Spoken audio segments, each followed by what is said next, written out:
Yeah. What's really, really great is if you actually start playing with some of the tools that we're going to show, some of the platform, Planchette, with Smile Architect, while I'm demonstrating. So if you have a laptop, you can grab it, and then we can get you logged on to the Wi-Fi. So if you don't, it's still going to be fantastic, because it's not as good. Okay, there's 14 people online so far. Okay. Do we do a test here, or is just you're gonna hook? Okay. All right, let's party. You cue me up, Mark, whenever you want me to start. Okay.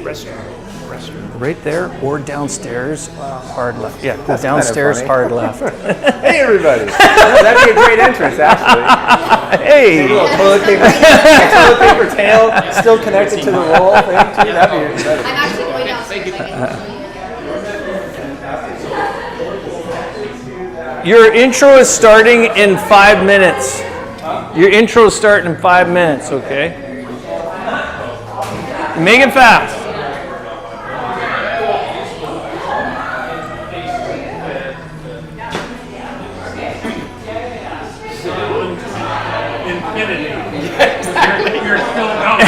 And beyond. It's true.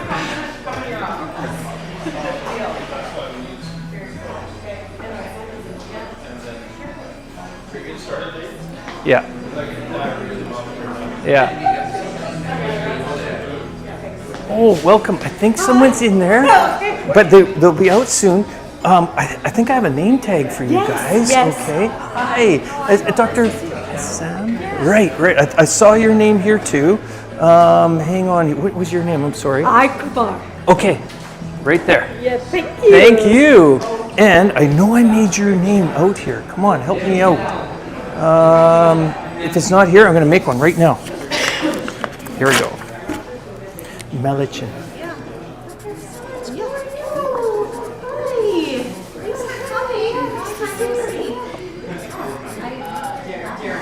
Oh, really? H-A-S? Yes, A-N. A-N. I saw your name on the list. I was like, oh, yes. This is going to be really good. I love it. I kind of get to be in and out of the lab. Yeah. Kind of bridge the gap. Oh. Please have that on just so everyone knows who you are when we talk, okay? Yeah. We're live, guys. So Okay. they're hearing you too, Dave, so That's good. That's good. Well, our speaker is just preparing right now. Mark, I just wanted to thank you for putting us online here. Hopefully everyone can hear us clearly. I'm not quite sure who I should be looking at right now. I'm going to assume it's over there. But in any event, I wanted to welcome, we've got to just cut this music here right now. Tyrell's on it. Tyrell's on it. So we're not talking over one another. You know, James and I, my brother and I, have been at this for pretty much 40 years now.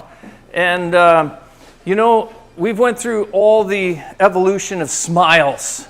And when we saw this topic come up of smile architecture, it's like we thought, okay, this sounds really exciting, really innovative. And I'm really excited. I have not seen the presentation myself, so this is all new for ourselves also. But one of the things we want to do is always help equip dentists to get their vision, what they see, to the patient. And I think this is going to be able to achieve this. And that's our goal, is to also see the vision. As a lab, a lot of times the dentist sees the vision, and now they communicate it to the patient. Well, we see this as a key, call it the drafting plans, for us to see the vision too. Because here's the problem. Sometimes dentists see it, but you know what? They can present it to the patient because they want it so bad, but we have to see what that vision is too. And it sounds really simple, but it's not. When you have a demographic of people that have high aesthetic expectations, no longer can we just do a pretty smile and that we think's pretty, that the patient thinks it's pretty. So that's why we are so behind this communication, and I want to thank everyone for being here. We got a special guest at the end. This seminar is supposed to start sharp at 6:30 and then end before 9. But we have a special guest that's going to help implement the information that dentists you're going to get today. So what we see is from a common challenge for a lot of dental offices is they get this information and now they don't know how to implement it with their staff, their team in the office. Well, Dr. Galia Anderson, I'm so excited to have her here. She will be giving us 30 minutes of just undivided attention and why her services as a consulting service will help you as a general dental office to implement this information. Whether it's this or just being more, having systems in your offices. That some offices, veteran offices, got this figured out, but you know what? There's a lot of big demographic of dentists that are having challenges with implementing systems, HR, all that stuff, and even telephone, how to handle a telephone conversation with a new patient. Anyways, we'll leave that, and we're excited to see that after 9. I would like to pass the floor now to Mark. Mark Stevens, you have been such a pillar in our community in helping the flow of digital information, helping dentists with digital information, and we feel like we're honored that you helped us put this course together and get this amazing topic and speaker going. So I'm going to leave the floor to you, and thank you again for supporting us too. Okay? Thank you, David. Yeah. Am I good here? Okay, so thank you all for coming out. First of all, big thanks to Ocean Ceramics, the entire team here. You guys have been an amazing partner in education along the way, and an amazing lab to work with. I trust fully with referring my customers over to you guys. You guys always take good care of them, challenge them when they need it, help them out when they're in a pinch. So I appreciate you guys. Big thanks to Mark as well, our DJ over here, spinning his record, yeah, going live, going viral here. We have over 100 participants online watching this. We're going to get the recording of it, be able to share that out so that you can, if you like what you saw here today, you can share it with your teams and get everybody on board. I have seen Dr. Lopes speak a number of times. One of my absolute favorite speakers. I'm so excited to have him come out here. So very gracious. Thank you. I don't know where, there he is. Dr. Lopes, thanks so much for coming out. We really appreciate having you here. I'm going to take, as we expected, traffic and all that, people finishing up their days. They're a little bit late, some empty seats here. So I'm going to start off with 10 minutes just to kind of get us warmed up, and then I'll pass it off to Dr. Lopes. So my name's Mark. For those of you who haven't met, I think I've met everyone in the room. I've been with iTero for almost 8 years now. And, may seem like a short time, but in digital technology, that's a couple lifetimes. And in that time, I've seen the iTero go from a great PVS replacement machine, mainly for Invisalign perhaps, to one of the most robust and comprehensive tools there is available in the dental industry. I'm really proud to be working with this company and the products that we have and the level of dentistry that we're able to help offer to the patients. So I wanted to take a few minutes to talk about some things. Dr. Lopes is going to go into Smart Architect. That's the meat and potatoes of the meal here. It's so exciting, absolutely revolutionary, innovative new technology. But before that, what I was going to talk about a little bit is what do we need before we are doing this fantastic treatment planning, treatment presentation software?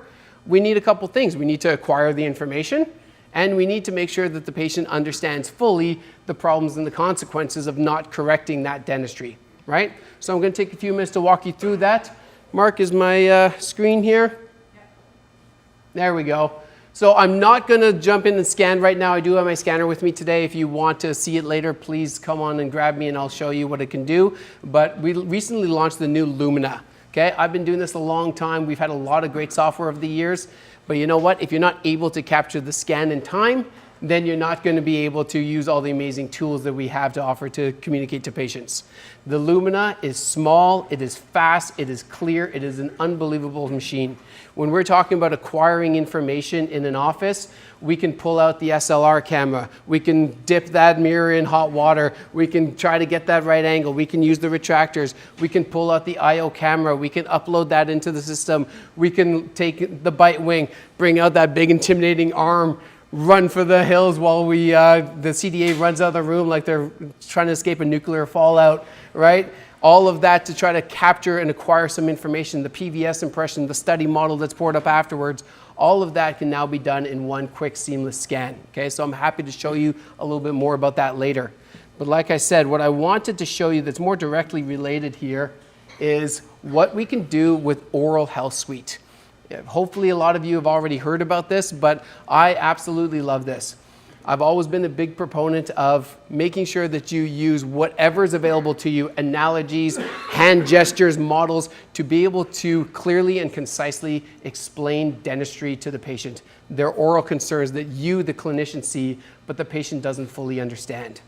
So what we've done at Align here is we've launched the Align Oral Health Suite. We take the scan, and once the scan is done, this wheel pops up. We can start anywhere. All of you have different trainings, different interests. Maybe you really like endo, maybe you really like talking about perio, maybe you like talking about sleep, occlusion, bite, you name it.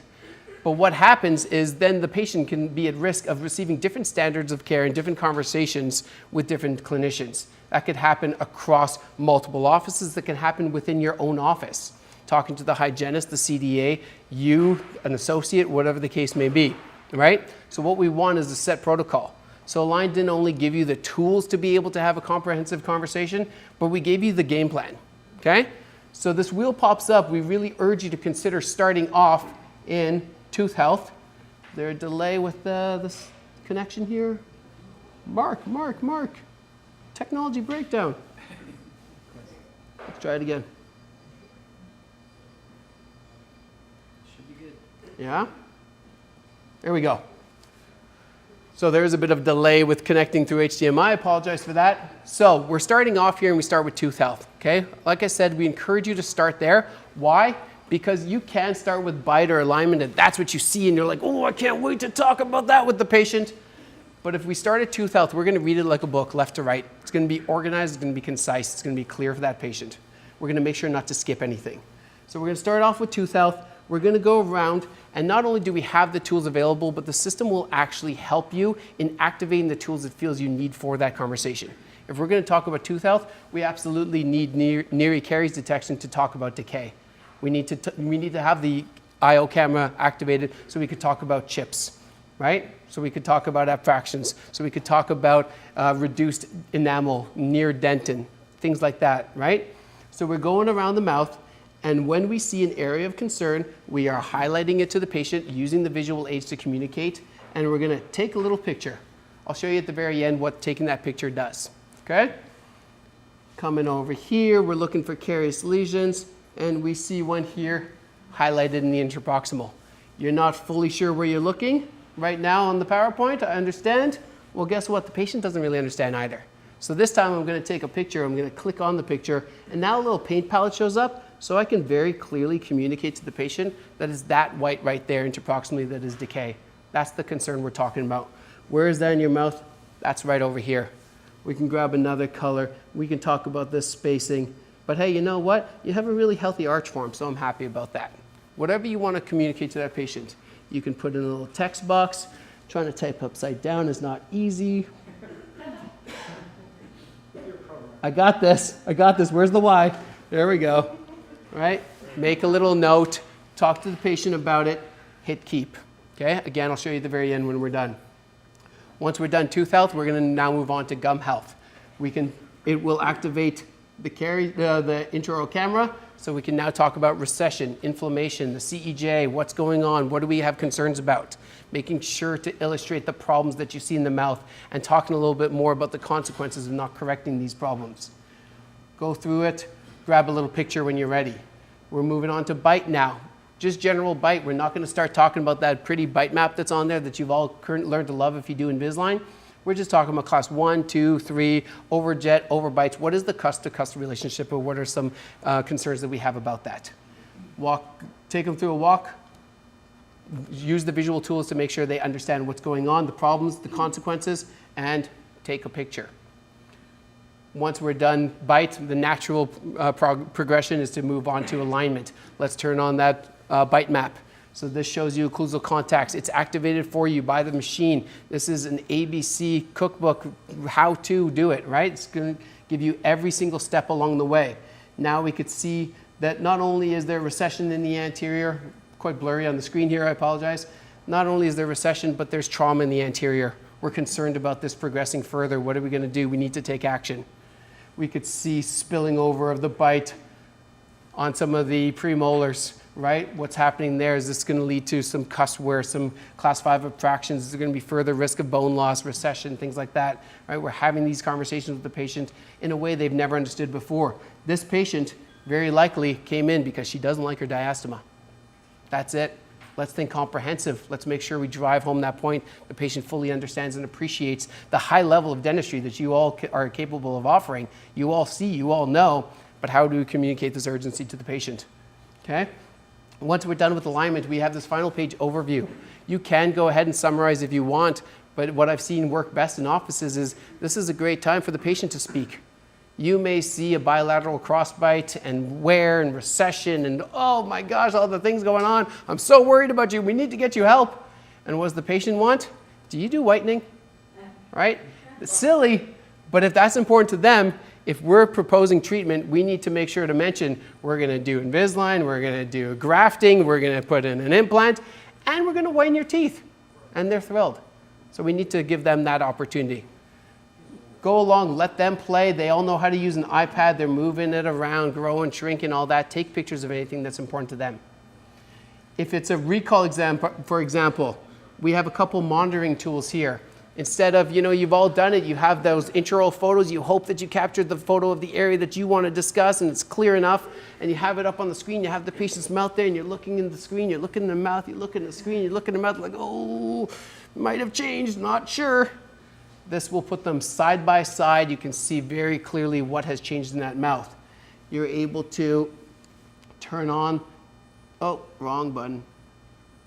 Missed it. Sorry guys, working sideways here. Okay, we're able to do this, and we're able to use even more tools. We're able to turn on the bite map, see how that bite may have changed over time. Is it positive? Is it negative? Right? This patient seems to be exhibiting less trauma in the anterior. Is that because they're doing orthodontics and changing it? Is it because you took a bad bite? Is it because they're wearing away their teeth because they continue to leave it untreated? Right? Let's have a conversation about that. Look at what we're missing. You're able to activate the caries detection in photos as well. This is so glitchy with the PowerPoint, I'm sorry, or with the HDMI. You're able to see that caries lesion. We all know from bite wings, right? You can see things, but you're not seeing much. Typical bite wing is about 60% accurate. You're not seeing bone loss to at least 25% typically. Some of the new age ones are getting a little bit better.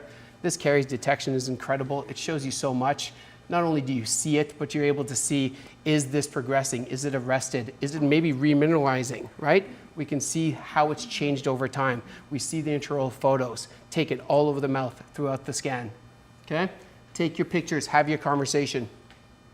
And then there's one more feature here for comparing. If eyeballing it side by side still isn't enough, we're able to overlap them on top of each other, and it'll actually use the technology to show you any changes in topography and highlight it in color for you so you can't miss anything. Yellow is going to show as minimal as 0.05 millimeters of change, stuff you would never hope to see yourself, right?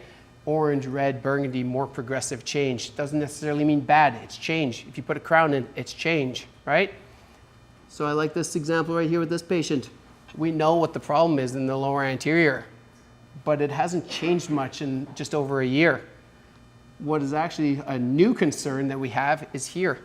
Is it a chance that the hygienist missed that? Absolutely, because we're hyper fixated on those centrals. You drag this over now and you let go, and now this will toggle between those two scan dates and show them what that change is in a way that a patient understands, not using a sleeve to say, this is your tissue and it's going down like this. And they're like, what does that mean? That's your sleeve, that's not teeth. This is you, this is your mouth. right? Really incredible technology. Take a picture and move on. I'm going to skip my favorite button of all, this little one right here with the green check mark, because that's going to jump into Dr. Lope's presentation, but he's going to blow you away with what he's going to show there. The last thing I'm going to leave you with is no matter how great your presentation is, that conversation is in the chair with the patient. They leave your chair at 11 a.m., they go have lunch, they go back to work, they pick up the kids, they go to hockey practice, they come home, and they're exhausted. And then what are they going to say back to their wife or their husband when they talk about, what did the dentist say? I don't know, I need an implant, or it's like $5,000. That's the full answer. Instead, while the patient's still in your chair, you can click this. All the pictures I took are all organized for you, really clean, really neat. It's got the patient's name, your office name, your logo, very professional. There's a spot to enter a few notes right there, right? And then when you're done all that, instead of even asking the front desk to print that off for you, you come right here onto the screen, you hit this button, QR code activates, the patient's able to pull out their own phone, and they instantly get the report on their phone. Go home, talk to mom and dad, talk to husband and wife about what's going on right here. It will increase your treatment acceptance. It just makes what you're doing in a day worth it, because you have these great conversations and the patient's not delivering this message when they go home, or even if they're not delivering it to someone else, are they really walking away understanding that? And if they have to think about it a month later, or hold on, maybe my next round of benefits or something like that, if they're thinking about it, they're going to forget what you talked about. And this isn't just, maybe you should get this haircut, maybe you should buy some shoes. This is their health. We all know that the mouth is a gateway to the entire body. It's so important. So give them the information they need to make the right choices. Okay? This is the comprehensive look at how the iTero can help walk through that communication with the patient. The next step is the treatment proposal, and Dr. Lopes is your man for that. Thank you.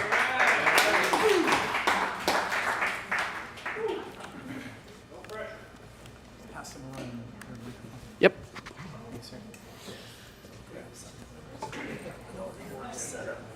Did it connect? We're good. Yeah.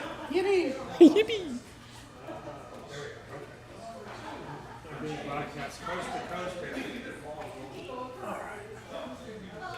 We're going international. I'm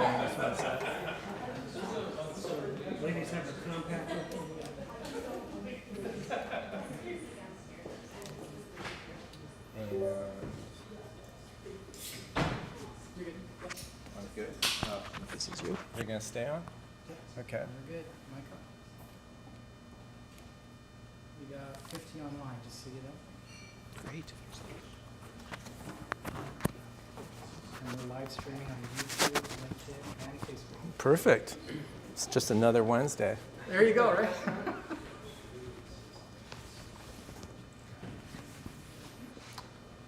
All right. So I'm not up, and I'm up. I'm not up. Is this the new one that you put in? Yes. So we good? We're good, yeah. Okay. Hi. So, it was really quiet in here. Really, really quiet. So I always like to start with gratitude, because I think that's a good practice to have. I like to give gratitude to Ocean Ceramics and David, James, and Tyrell for having us, hosting us. Thank you. How about we thank them? Come on. Come on. I mean, they put the party lights up and everything, right? It's actually a good setting. I kind of like it, especially if, you were working. Oh, no, I like the party lights. No, it's good. But if you go to sleep, we're popping the big lights on, so just know that.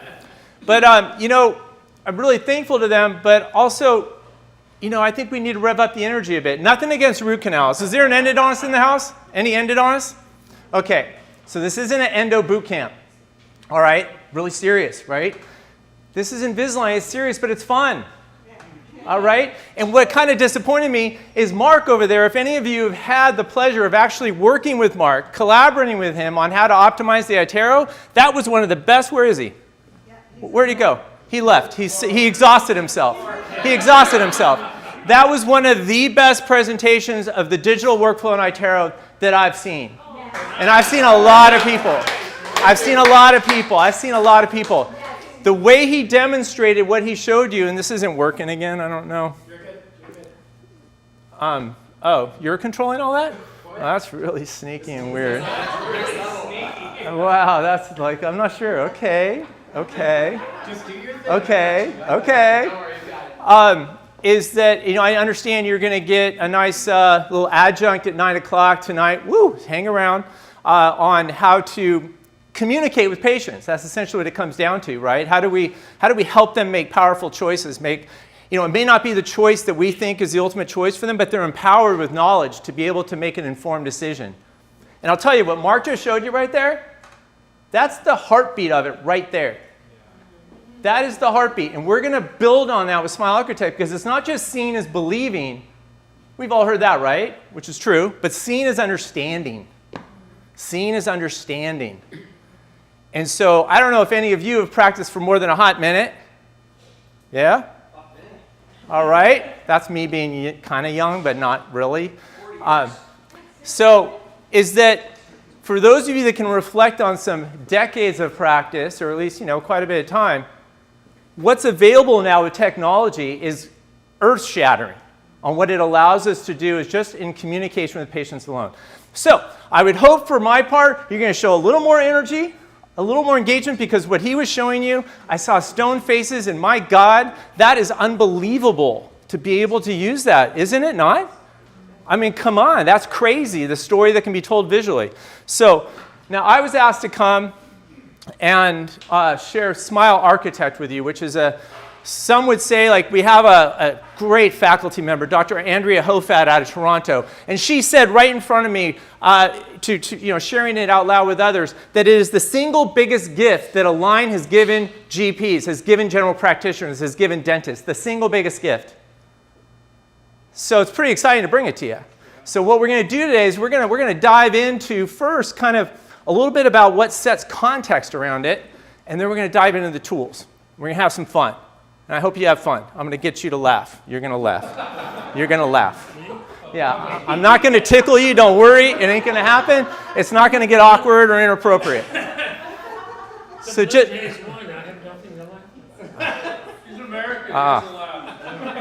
I was actually happy a Canadian team won. Anyway, that's a whole other story. We're not going to go there. When I moved to BC, then we can talk. I'm not going to go there either. But just a little bit of context of why, you might see that I'm a little elevated and excited about being able to bring this to you. Is so just a little background on myself, but again, some context around why I'm here. Is so 20 years of private practice. So we're all one. We have far more in common than we have different. I'll assure you that. And during that 20 years, I was very blessed to learn from some amazing people. And I'm sure we all can share like some people that have influenced us, people that have helped us on our path, right? I was pretty ambitious with it. Thank you. I was pretty ambitious with the clinical part, but also the practice optimization, practice performance, practice coaching part. And so, again, the blessings were throughout on how do I learn how to do the type of dentistry, but how do I also develop a team that's very, very strong and united, and then also communicate to patients in a great way too, so they're part of the team as well. And how do I leverage technology within all that? So I joined Align in 2016. And I think it's helpful for dentists to understand, when you talk about Align, is that 2016 really represented a bit of a pivot point with Align. It's when we created what's called our GP channel, General Practitioner Channel. So before that, there was one channel. They didn't call it a channel because there was only one thing. And it was, we do what we do, and orthodonts are our primary, focus, and the general dentists are a nice cherry on top. And then in 2016, they started to realize, in oral health and aesthetics, the general dentistry office is actually the hub, especially for adults. That was kind of a realization, which might shock you. Thank Ryan Mullis for... Thank Ryan Mullis? Yeah. I'll be sure to thank Ryan for that. It happened a little before Ryan, but I'll be sure to thank Ryan for that. And so in realizing that, they created this whole side of the business. And so by creating that, they filled it, they needed people, and so I was part of that. So I was offered, just an incredible opportunity to be the first clinical director of this new global GP channel. It's like, wow, this is amazing. So what it afforded me was visibility across practices all over the world to see what are all my colleagues doing, the ones that are just super high performers and do it so well in different ways, clinically, or how they manage their practices. And where's the gaps between those that maybe don't do it quite as well? And at the same time, be working on product development at Align behind the curtain, you know, behind the curtain, seeing how this stuff is actually created and having an influence on that. So it's with that I want to pay that forward. That's really my goal. Every time I have the privilege of connecting with colleagues is what can I possibly give you that I've been blessed enough with, and that's really my intent. In 2016, I was assigned to a project. It didn't have a name. It was just an idea that had been tossed around. And they thought, maybe we ought to develop this thing. It grew up to be Smile Architect. So that's part of why I have a very personal connection and motivation and enthusiasm of bringing it to you today. So without further ado, of course, everything I share is my personal opinion. If you see anything offensive, we actually have a leader of our Canadian business right in their back. You can not let her know what you find offensive. With Kim, you can tell me, because it's all my personal observations and opinions. I'm going to skip past this, because the engaged part is if you brought a laptop, but I'd like us to be engaged anyway, because this is a small group, right? You've already given reactions. I appreciate that, David. So you feel free to react, but feel free to ask questions too. You can interrupt me too. It's pretty small and intimate. Don't worry about that. Now, when we teach Smile Architect, first I just want to ask y'all, who has used Smile Architect? Well, okay, great. You got a good audience. Who has heard of it or seen it? Who's seen it in action? Okay, so and I can't see the virtual audience. They're raising hands and no one's paying attention. Or at least you are, but I'm not. So one challenge is that, you know, with a group this big, especially our virtual group, sorry, I forgot them for a second. Yeah, don't forget them. You need to give me a virtual kick. Is that we have a wide range of experiences with Invisalign or comprehensive dentistry or whatever it might be. So I hope that a lot of what I share, no matter where you're at, you're going to find pearls. I'm also going to provide you with a PDF of this slide deck. The accelerator is going to go down. There's going to be a lot of information. You're going to see a lot. But I'm going to give you a PDF of the slide deck. I find that that's really helpful to have. You will have 120 team meetings built into this PDF. So if you're scratching your head, what are we going to talk about this month? You're going to have so many team meetings, it'll make your head spin. So when we teach Smile Architect, we go through these topics that you see here. Hopefully you can see those all without me listing through them. But what we found is it's a very effective sequential way to introduce it. You'll notice it starts with a lot of why first in the beginning there. Now, when we get into the ClinCheck itself, this is where we often will have laptops out and you'll be playing with the tools as I'm demonstrating it. So we're probably not going to have a lot of this going on tonight, but I'm still going to be covering all those topics and showing you how this amazing software works. All right? So my proposal for how we go about this today might surprise you a little bit. But given what Mark just showed, and given what you're going to hear at 9, it couldn't be better. The setup between David and Mark, it's like I couldn't have asked for more on how, what you guys both spoke to and how you did it. David included what you were sharing, the communication part between lab and office. This first part is about the why. Now, we've heard start with the why, right? But what I see happens a lot, and I've been in your seat and I've had it happen to me, is it just we go right into the what. Here's the technology, right? And it doesn't have a real connection with us or our office or a meaning that then translates into behavior patterns that shift so that I actually start using it and that I use it successfully and so that I start to really see it make a difference in my office, right? Anyone felt that with any technology they've invested in or techniques or skills? If you haven't, I'd be blown away. Because I call it expensive dust on the shelf, right? Right? You spent time and money on something and you're not using it. I don't want that for Smile Architect. So we're gonna get into the why. Now we're gonna spend most of the time on the how, or at least half the time on the how it works. And then sprinkled throughout that will be patient communications, opportunities as we share that with patients. So much of what I'll show may seem basic to you. Like this is probably looking at that going, yeah. What I've found in my own practice and so many others, there's a value in refreshing our perspectives. Not just us, but our teams as well. And so let's go through a little refresher, if you want to join me on a refresher. When our patients come in to see us, do they expect us to have narrow, laser-focused tunnel vision? Or do they expect us to have a broader view of their oral health, aesthetic, and functional conditions and needs. Narrow tunnel vision laser view or wider? What's your answer? What's that? Broad vision, what's going on? Does anyone have a, okay, so we're saying broad, great. Does anyone have a different opinion? Both. Both. Yeah, both. 50-50 if I had to guess. 50, that's playing pretty safe. You're not going 60-40? 60-40? Going to gamble? So, if sometimes what I'll hear is, well, my patients come in, they want me to deal with a particular problem. Absolutely. So let's look at the broken tooth example. Come in with a broken tooth. They expect, and we need to have laser vision, laser focus, and really looking at that situation on figuring out what's going on and what we could do to possibly help them. Right? They're expecting that we need to do that. At the same time, we're looking at that broken tooth. What is one fundamental question that we are hopefully asking about that tooth? Why did it break? Who piped in with that? Thank you for vulnerability and piping in there. So why did it break?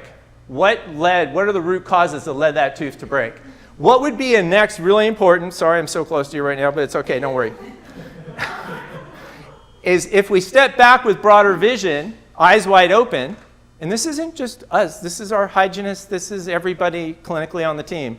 If we step back, what's another essential question to ask? Tooth? So that's but a little more high level now, a little more just general. I'm stepping back. What is it about occlusion? Is that just one tooth? Keep it simple. This tooth broke. Why did it break?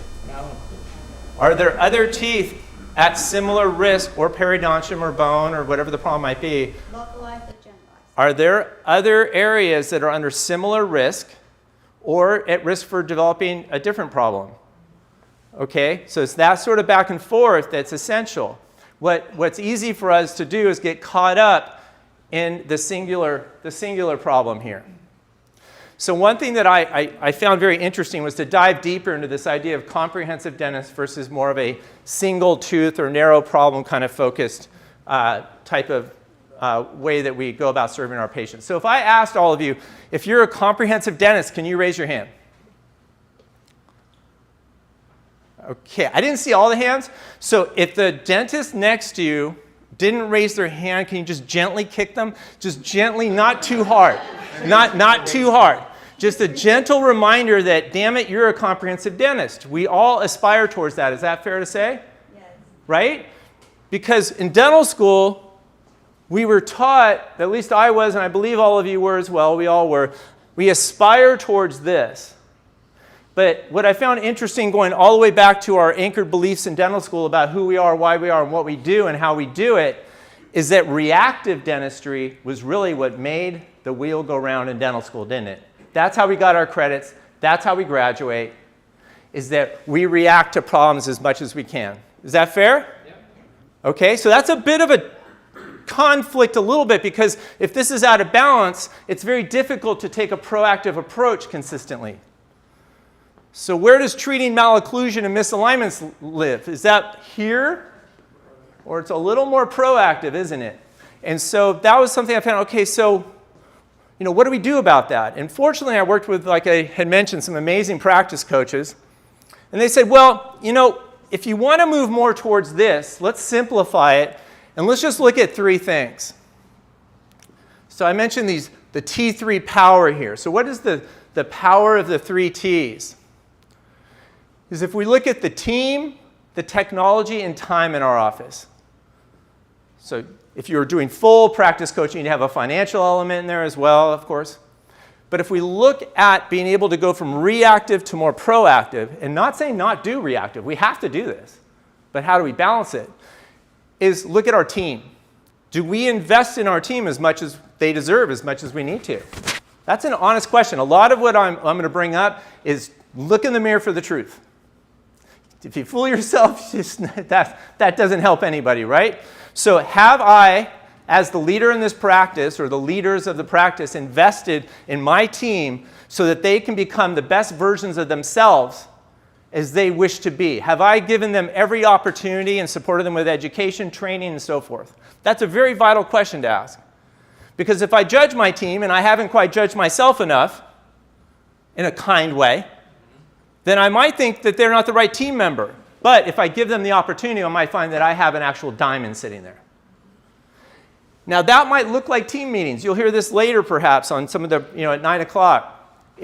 Are we investing in a regular cadence of meetings where we deal with immediate stuff, we deal with practice and team growth topics, and then do we have quarterly longer meetings? Do we have annual little mini retreats? Do we show that kind of team building and development? Important. So you can take that away. Now, the technology was very interesting when Mark was showing it. If Mark had put that iTero up here, and Mark just stood over there, that would have been pretty weird, right? What would the iTero have done? Nothing. So I would challenge all of us to think of a technology that isn't empowered by the people that use it. We often think that technology just kind of is its own thing. So whether it's iTero or whether it's ClinCheck or whether it's Smile Architect, is that the technology is designed to empower the people. That's what it's created for. I know at Align that's the motivator, because I was behind the curtain for 5.5 years developing this stuff with them, working with them. It's developed to empower the teams, the doctors, the entire team, and serve the patients. But the team has to empower the technology like Mark did. What if Mark didn't know how to do half of what he showed? That iTero would have just been like, any other scanner, right? And so both of these are just synergized together. And when that happens, time is used much more judiciously in your office. And I don't know what she's going to talk about at 9 o'clock, but we all know. None of it. Is this you here? Okay, I'm trying to set the ball for you. I didn't even know. None of it. No, nobody talks in the industry what I talk about. None of it. So if this were baseball, because of Toronto, if this were baseball, I'm trying to put that ball right on that tee. So you're just like, you're just going to juice it over the fence.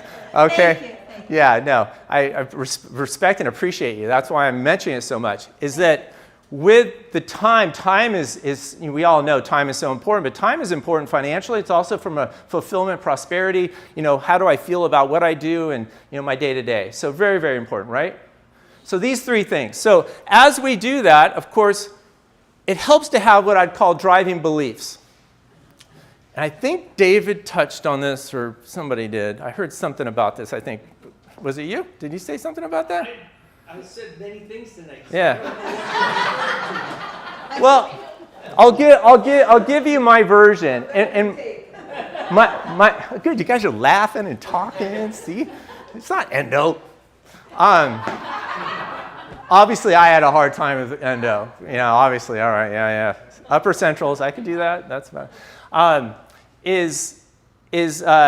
share. It's not just my, how I see this. It's what I've seen reflected in successful offices and practitioners, providers, all over the place. I'm sure in this room as well. It's the difference between a belief and a driving belief. So if I were to ask your hygienist, for example, do they believe that addressing traumatic malocclusion and misalignments in the mouth is important? What might I hear?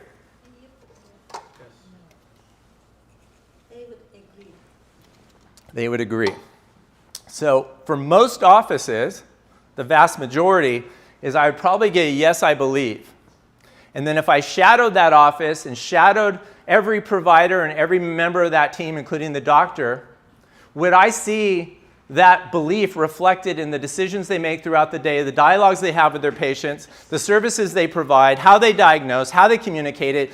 Would I see it? It gets a little tense sometimes with that in a positive way. So that's the difference between a driving belief. I would describe it as it's a belief that's in the front of my mind. It's compelling. Every time I talk about it, it literally pulls me forward. I don't just make this up. This is just naturally drives me forward. Because it's not just caries, it's not broken teeth, plaque, tartar, missing teeth. It's traumatic malocclusion and misalignments. That's in the front. If that's not in the front, if it's in the back, as a nice, when it's convenient, I'll bring it up, or if I have time, I'll bring it up, or the iTero's a pain in the ass to scan, so it takes up all my time. If it's that kind of belief in the back of the mind, then that's where it will stay as far as how we serve. And so I encourage us to develop these driving beliefs. Boy, this is going to give me like, it goes back and forth.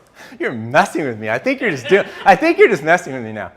And then this opportunity to serve patients. So I'm going to get into that right now, because if we don't see the opportunities and cultivate them, and you're going to help with cultivating them later, or offer services to do that, is that we're just not going to be able to provide those services as much. Now, I've mentioned the team, I've mentioned the doctor. Who am I missing? The patients, right? They're pretty important. Pretty important. Kind of. This isn't just a colorful slide and fun to talk about. Is that this is reality. And I know we've all felt it, but it's consistently, do we represent these driving beliefs unified as one team, rowing strongly in the same direction with the same cadence, with determination, focused on why we do what we do and who we are, because the patients will see it. They'll feel it, and they'll gravitate towards it, right? Don't they pick up on disorganization and chaos versus? Absolutely. So this is key. Now you may say, I hope he gets to Smile Architect soon, and I am going to get to it really soon. But I'll tell you, if you walk away with one thing tonight, I hope it's not the tools on Smile Architect. I hope it's this stuff, because that'll fuel your success with the Smile Architect. So to get that driving belief, it's important that we have some clinical agreements. I would expect that every team member on my team would be able to teach me back the slides I'm about to show. And not because they memorized it, because they have a driving belief behind it. I want to hear it and feel it from them. And if they can't do that, then I'm going to work with them. And after my investment in them, if they still can't get to that point, well then, as tough as things are with staffing, it might be time to let that person go, because you need everybody going the same direction. So the first part is just denture setup 101. So we have maximum intercuspation here in the center, a static system staying still, and we know that the posterior 2/3 of the mouth should carry the heaviest strong vertical loads, and the incisor should have a lighter load in MIP, right? Articulating paper, tug, tug, rip, pull out with a stripe. No primitism. Yes, thank you. Now we're getting into the weeds. So this is just a simple, what I'm going to show is basically Coyce, Pankey, Dawson, Spear, all that wrapped into one little few slides. So here is the static system, but holy smokes, it's not static. It has canine rise as an example, and anterior guidance as an example. This is a dynamic system, or what we might call a chewing engine you see up here. So this is huge for patient communication, okay? So maybe not the first pearl, but this is a big pearl. Is how do we communicate what's complex to patients in a simple way? Is relate to an engine they can relate to, and your team members. Think of a car. Think of a bike. Think of any mechanical system. The parts have to line up reasonably well and work in reasonable harmony, don't they? Agreed, right? So what happens in any of those engines or any of those mechanical systems if the parts are off a bit and these teeth on these gears, for example, don't mesh together so well? What might we see a risk of? Breakdown. So we might see what's that? Catastrophic failure. So, okay, so we're jumping right to the catastrophic. Yeah. What might lead before that? Can we avoid catastrophe? Yes. What are some signs and symptoms we see? Okay, so we're jumping right to oral. Let's keep it back where the patient can relate. Recession. Headaches, migraines, snoring. Get out of the mouth. Get out of the mouth. Clicking. I'm talking about cars and bicycles. Clicking. I haven't got to the mouth yet. See, we jump to the mouth, right? So what happens when the car doesn't line up? We start to see wear down. You already mentioned breakdown, so we're going to get the breakdown. Parts start to wear down, right? They're rubbing on each other. They start to wear down. You might hear some things. You might hear some stuff in the joint too, but you might hear your car making noise, right? So when they don't line up, the absolute fact of a mechanical system is that it creates tension in the system. It's unavoidable. Lack of tension or manageable tension, not so manageable tension, right? Does anyone debate that? A mechanical system where parts don't line up and work together creates tension. The tension, over time, can increase the stress. Now the system is under stress. Stress can lead to distress. Now things are starting to break down. Things are starting to go south. Distress or disease, occlusal disease. So patients can really relate to that. Yeah, I get that. So my mouth works like, like an engine. It has to speak. It has to eat. And if the parts don't line up, things can break down. So let's say you're on a bike and your chain on the front sprocket or crank, the chain's not fitting on there. So it's kind of, you're getting that resistance. You ever felt that, right? Everybody's felt that.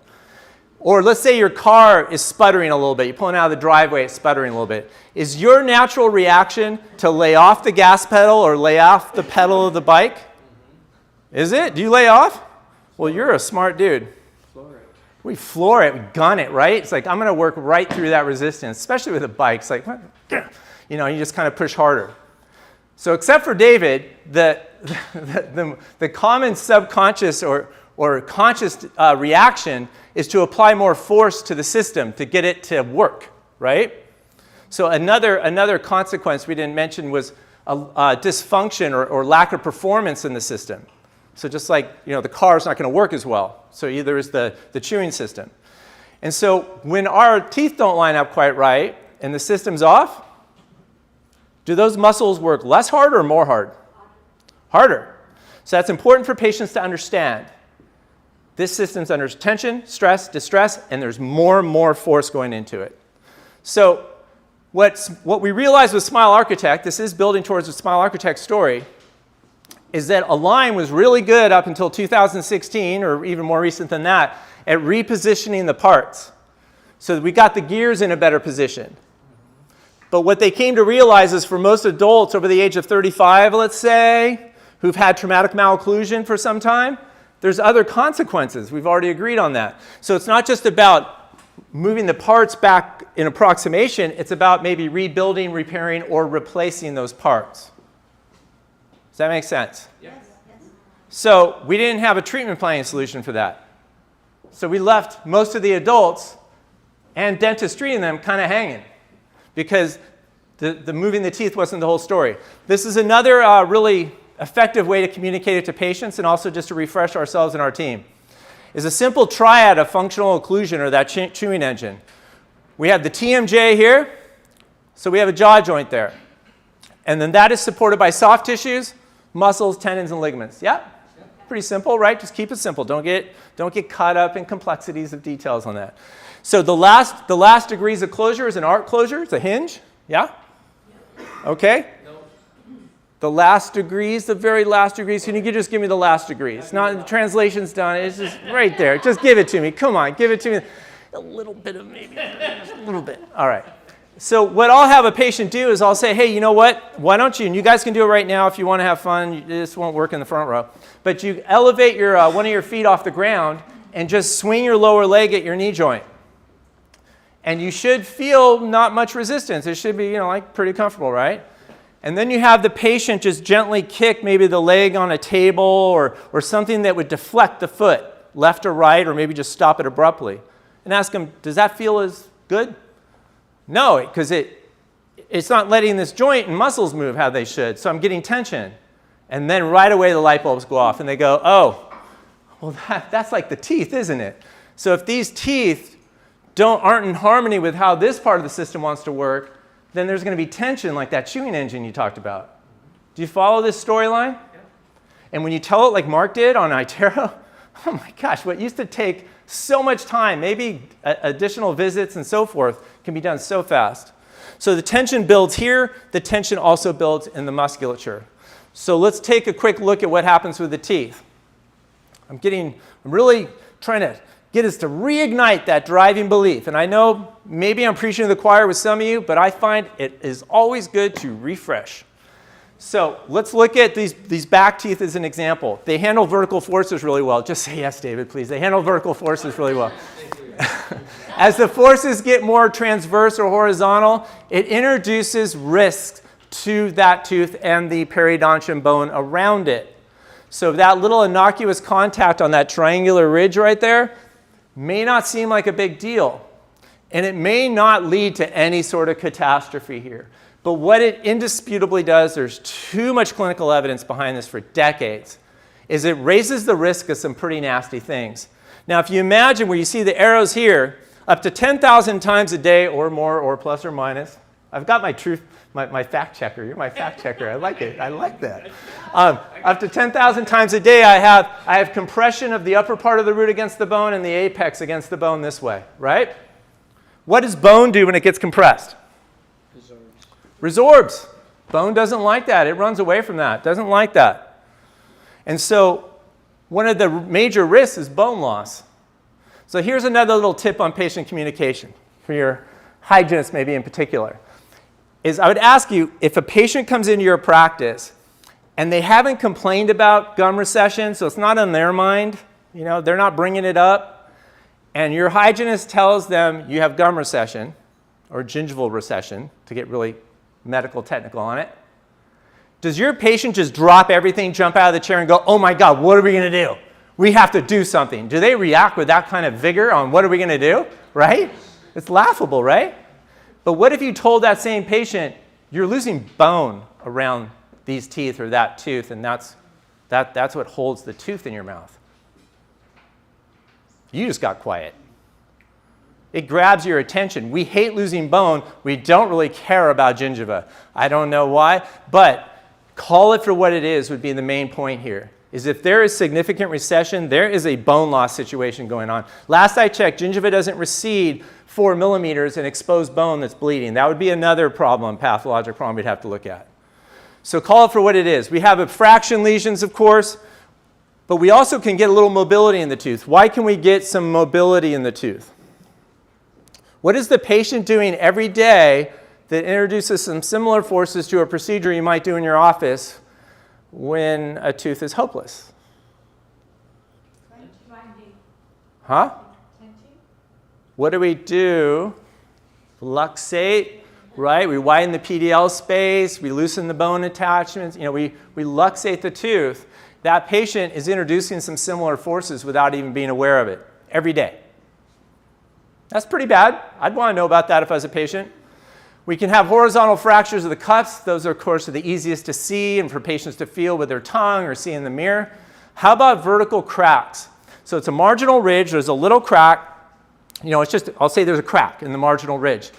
And everybody just kind of sees it or doesn't see it. Could very well not be seen. They come in for a hygiene visit and no one even noticed the crack in that marginal ridge. Or we just, you know, watch it, right? Sound familiar? Right? Yeah. Because I ain't going to do a crown on that right now. I could go interproximal and bond in a composite, which ultimately maybe I decide to do that. How about if this propagates towards the pulp or down the length of the root? How do we feel about cracked tooth syndrome? It's terrible, right? That's where I do like having an endodontist in the room. Is they'll say, yeah, if it's propagated like that, we usually can't save the tooth. It's an extraction implant situation. So between the vertical cracks and the bone loss, we have two of the leading causes of tooth loss. Pretty dire, right? Pretty dire. I know this is all, you know all this, right? So I'd ask your team, do they know it all? Tough question. Because they need to know as much as we need to know. The last cherry on top is the chronic inflammatory abscesses at the apex of the root. That is a pretty dire set of consequences that a patient has no clue about. No clue. So it might help to be able to inform them. Now let's look at when we do our trade, when we're doing our craft. Is look at this set of arches on the left, kind of moderate crowding, mild to moderate. Could be treated easily in like probably 4 to 5 months with Invisalign, somewhere in there. No big deal. And then here, imagine these as kind of like a typodont. The arches are pretty well aligned. Imagine when those arches come together, they're going to bite pretty well. All right? So I would ask all of us, if we think of our hygiene program and our perio program, which set of arches, left or right, are our hygienists going to tend to have the most success with the chair side, have it be a better patient experience, little to no anesthetic, kinder to the hygienist because they can do their craft easier, and the patient can sustain that level of health easier between visits. Left or right? Say it out loud. It really helps to hear your own voice. Right. Right. Thank you. Dang, I like it. You're bringing it. You're bringing it. You've been bringing it, but now you really brought it. But we know that because it's so intuitive. Now, that goes back decades of evidence, right? That's nothing new there, but we know that. Okay, so good to remind ourselves. If we look at the anterior caries rate, class 3 caries, are we going to see a higher risk on the left or the right? Left. See if I can trick you with left and right, right? Oh, I said, yeah. How about bite forces? When these arches come together, which set of arches will have potentially, likely a higher risk of traumatic malocclusion? Left. Left. Thank you for the loud voice. Look at you. Now let's look at our restorative bag of tricks. So this is where we take a lot of pride, right? We are magicians. We're taught in dental school that we can solve anything with our restorative bag of hand pieces and instruments and materials and so forth, right? And we work with a lab that's going to get our work and go, well, you should have done more here, you should have done more there, but we can still make it work, right? It happens. It happens. So, which, left or right, I know you're already there, are we going to tend to have the most success with? Easier path to success, both functionally, aesthetically, healthy, minimally invasive, less chair time, less chair time, less anesthetic, better patient experience, and longevity of our restoration, so we don't call David and say, your crown failed. Left or right, where are we going to have more success? Right. Okay, so that's all very intuitive to us. I hope it's super intuitive to all of our team members, because if this is all true, this slide, the last slide, and the one before that, I hope this belief is getting towards the front of our minds for everybody on the team. Now, Align is funny to me. They'll spend a lot of money surveying because they have to get claims. They have to substantiate it. So they found 88 to 96% of dentists out there agree. It's 100%. I've never had anyone disagree. It's so intuitive. It's so second nature to us. So this is a slide of opportunity. Opportunity to serve. Not an opportunity to serve yourself. Opportunity to serve your patients. If you look at the left-hand column and look at those conditions, hopefully you can see them all. Ask yourself, say out loud, how often do you see an adult come into your practice with at least one of those? How often? Every day. Every day. Oh, you guys aren't beating the 5-second mark that usually happens. Just every day? All the time. All the time. Okay, you fell a little bit behind that. I'm sorry, guys. It took about 7 seconds, I think, there. So we can at least agree this is super prevalent, right? So the next question to ask, which is a little more uncomfortable and creates positive tension, is how often does that same patient come into our practice, let's say for a hygiene visit, and then leave without an appreciable understanding of the condition they have or conditions or the risk in the future of those conditions getting worse. So they come in, they meet with your hygienist, they have a great visit, family, vacations, jobs, their teeth feel sparkly clean. It's great. Do they leave with, are you comfortable, I should ask? Are you comfortable how often they're leaving without an appreciable understanding of that? You are comfortable with it? Well, then you have a phenomenal, exceptionary outlier type practice for most of us. Then you're using your Artero very well, because when we look deeper into our practices, we tend to get a little uncomfortable with how many adults are going in and out without understanding that. So what's the opportunity? If we believe those first few slides, it's not just to patch the work either restoratively or periodontal procedures, it's to treat the root cause. So to address the root cause of what contributed to it, and then we get better solutions, easier solutions when we actually address the problems. As I mentioned earlier, it's really statistically the minority of adult patients over the age of 35 removing the teeth is the whole thing. There's usually some other consequence if they've had traumatic malocclusion. Now, of course, there's adaptive misalignments, and there are exceptions, but they are certainly exceptions.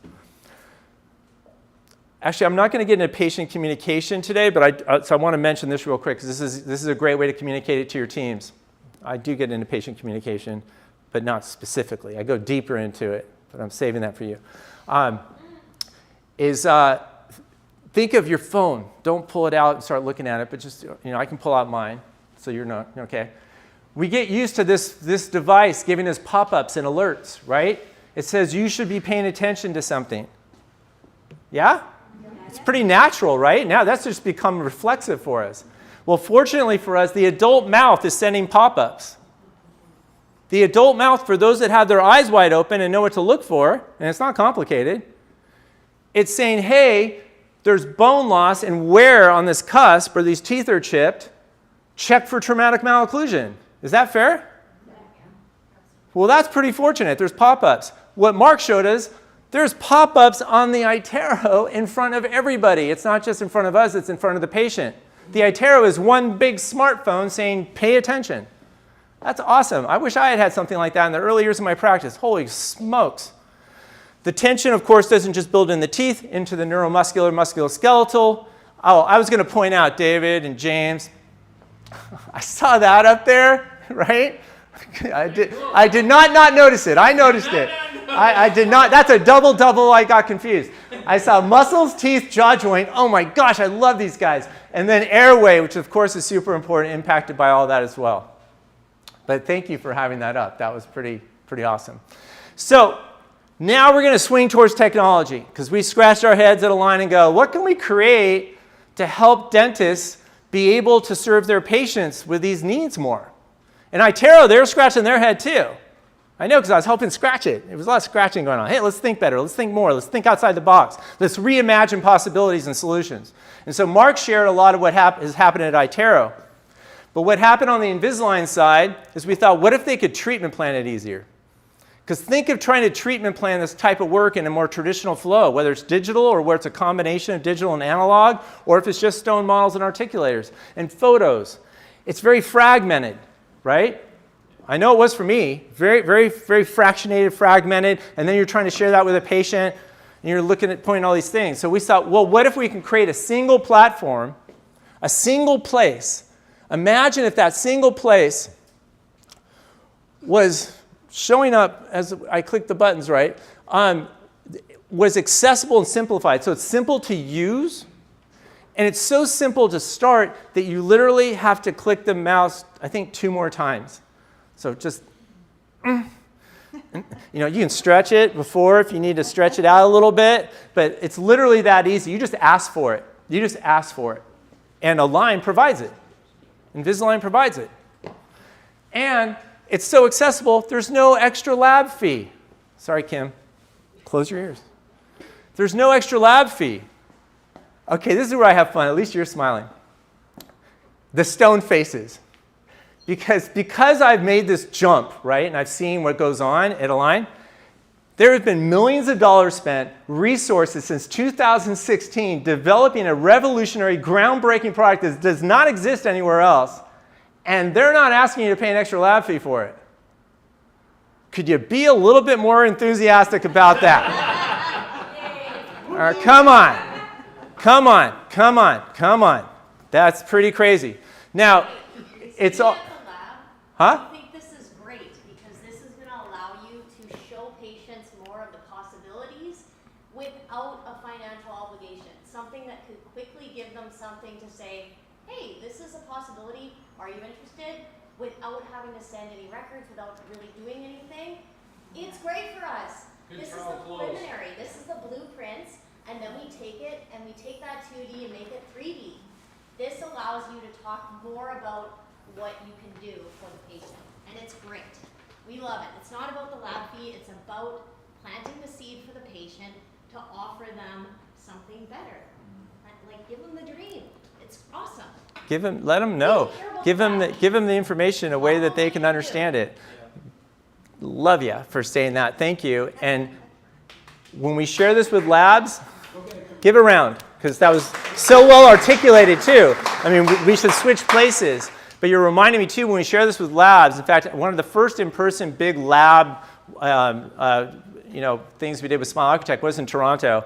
And I thought they were going to do touchdown dances, like dancing across, because it was like, oh my gosh. It's like that's what you shared was the communication part, right? And that you just re-emphasized. It's huge. So imagine that it's because it's visual, we're already picking that up, is your treatment planning is not just up in here and trying to translate to something else. We're trying to reproduce your clinical imagination here, right? So there's a connection.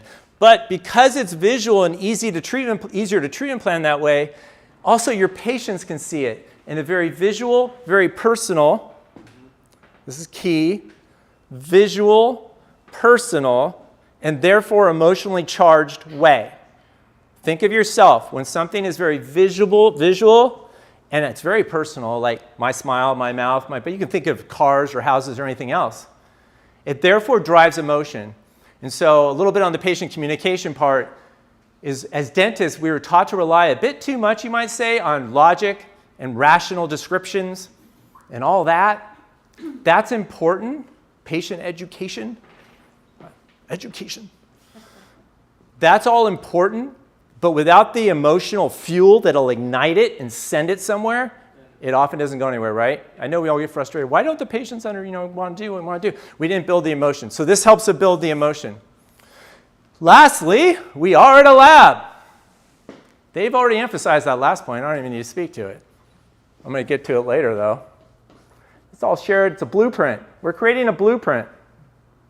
So for those of you that aren't familiar with Smile Architect, I'm going to give you a little glimpse of what it's all about before we get into tools.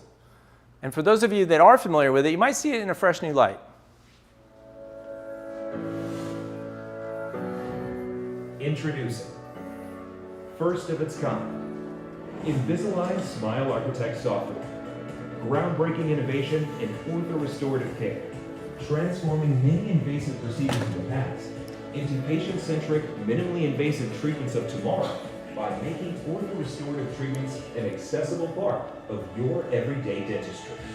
Invisalign Smile Architect ortho-restorative treatment planning software combines orthodontic and restorative treatment planning in a single platform for predictable outcomes. Because 45% of prosthodontic procedures could benefit from pre-restorative tooth alignment, Invisalign Smile Architect software unlocks practice growth in your existing patient base. Our technologically advanced features are fully integrated within ClinCheck software, allowing you to address the underlying malocclusion in many of your healthy tooth structure, deliver great aesthetics, and promote lasting oral health. Enhanced visual communication helps increase treatment acceptance by making complex plans easy for patients to understand, so you can inspire confidence and deliver outstanding clinical outcomes that create satisfied patients and an efficient practice. Invisalign Smile Architect software, the future of ortho-restorative smile design. So it's not the future, obviously, because we're here right now. I do believe it's now. But we actually released it a couple years ago. We just didn't do that great a job of it, honestly, to launch it out, So we're trying to do a better job now. That's part of what's happening right here. And so you can think of it, if you picked it up from the video, we're providing you a digital diagnostic WAXUP. Just by asking for it. Okay, sorry guys, but you come in later. Don't worry, you're not getting left out at the lab. You get a digital diagnostic WAXUP that's layered upon clear aligner therapy treatment planning. So layered upon the Invisalign treatment plan that you're used to. So those can all be planned at once in anticipating how we're going to get to the finish line.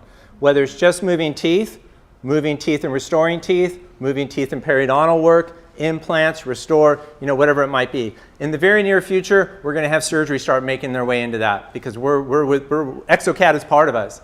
We're going to start building that in too. But for right now, you can think of it restore, perio, implant, and moving teeth so that everything comes together, to support, synergize that final result.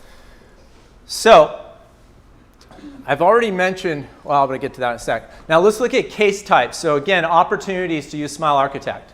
So one obvious one might be tooth width discrepancies, or tooth shape discrepancies, size discrepancies, like peg laterals, for example.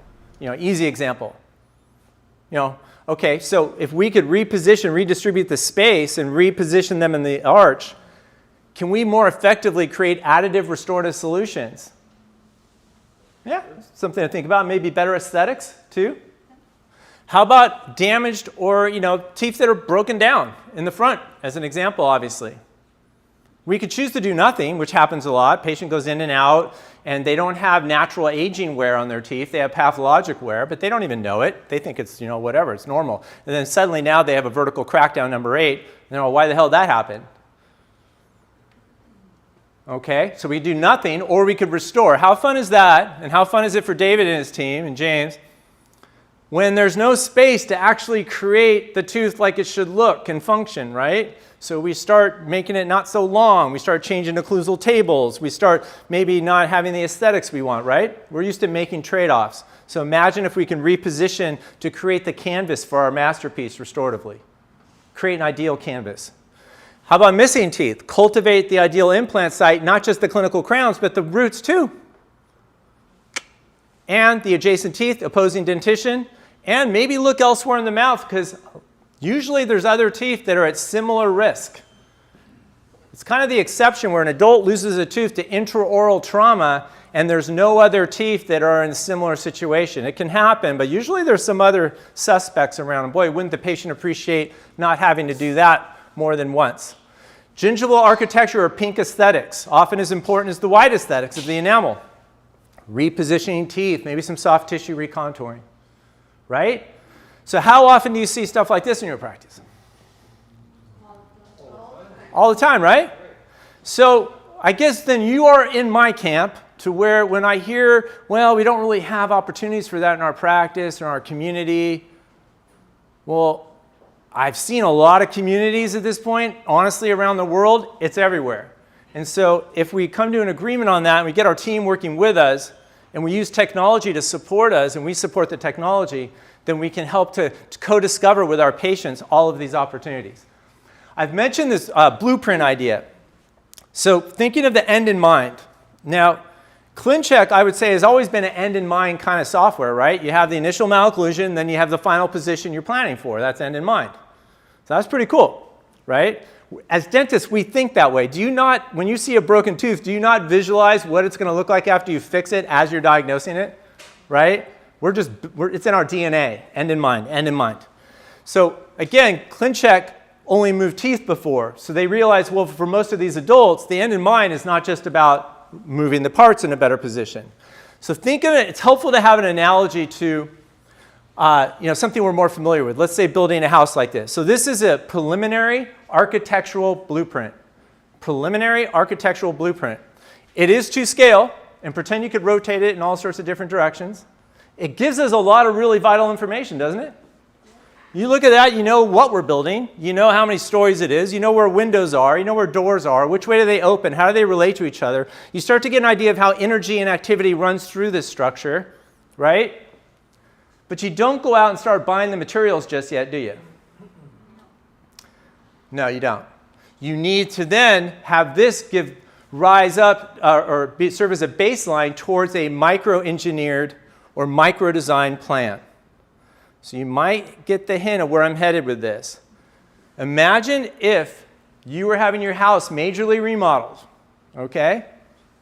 And the team came in and they started demoing your walls. And you asked them if they had a drawing of what they're trying to do, a plan, and they said no. Would you find that alarming at all? Right? But as dentists, we're trained to do that. And that had a very valid place in the past. And so what I would propose with an innovation like Smile Architect is we don't need to make that trade-off anymore. This isn't 1995.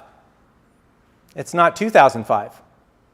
We have something that can help us with a preliminary architectural plan that everybody's starting off in the right direction. We have a wonderful speaker, Sadaf Fazel, Dr. Sadaf Fazel. Do you know her at all? Yeah. Okay, she's wonderful. And I saw her speak recently at our GP Summit. And one thing that I just was like, gosh, that was awesome how you did that, is she showed the final photographs of a case that was completely done, the restorative work, everything. And then she showed Smile Architect, or I think she has some really cool video that blended them. And it looked a lot like the Smile Architect setup. So it's just like in a traditional workflow where you have a actual wax up on stone models, is the final veneers and restorative solutions, do they look exactly like that diagnostic wax up? Not always similar. You have a lot of pride. And I hope you do when I work with you.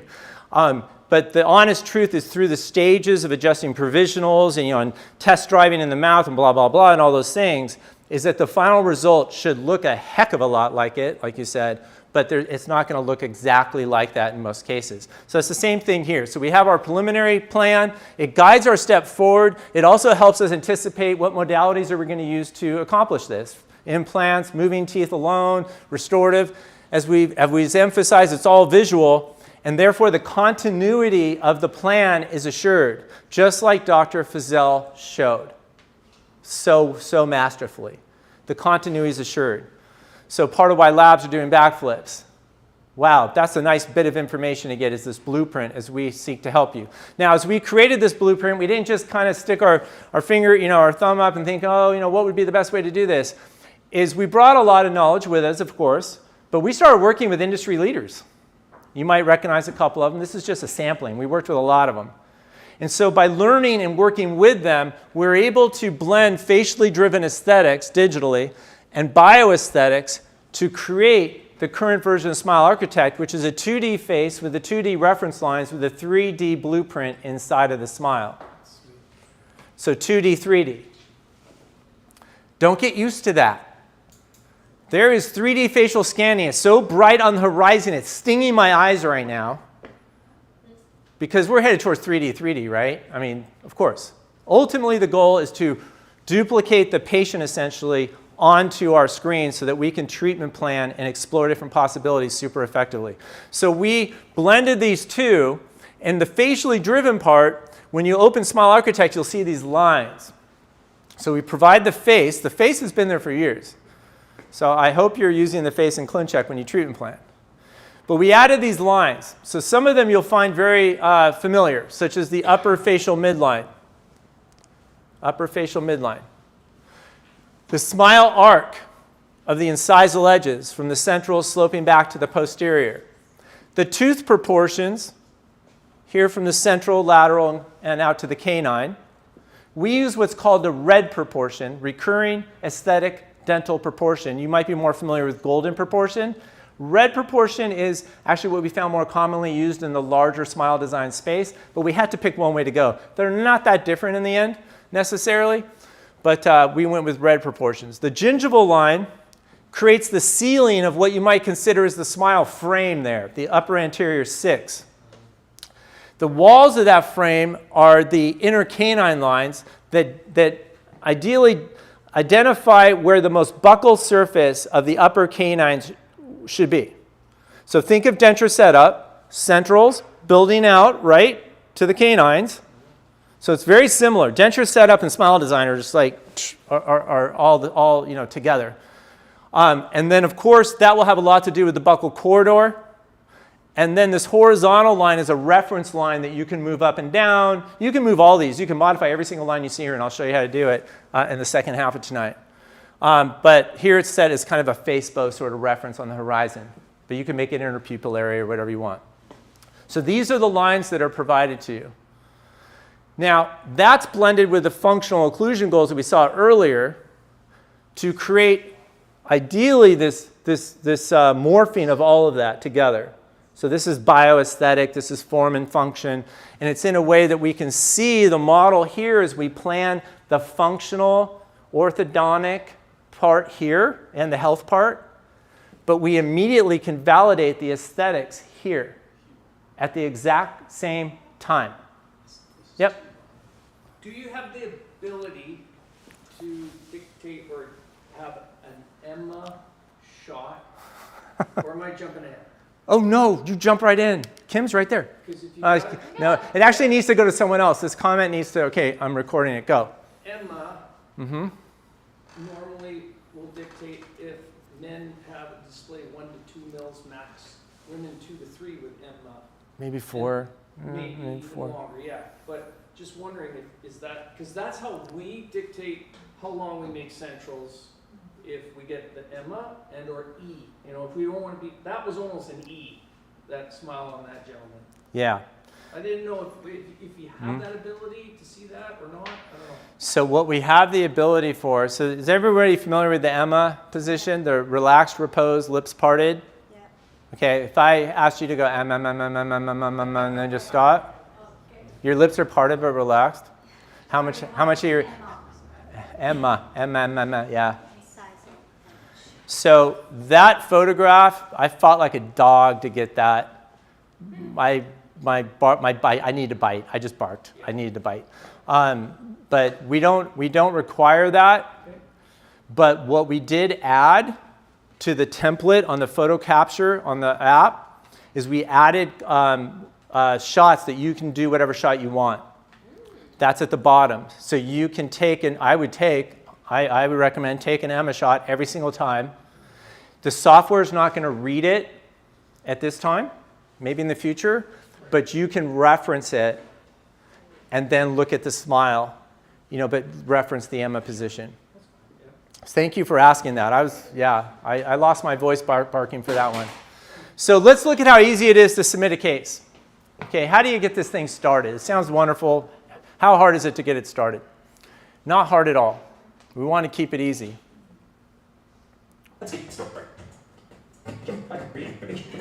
DJ.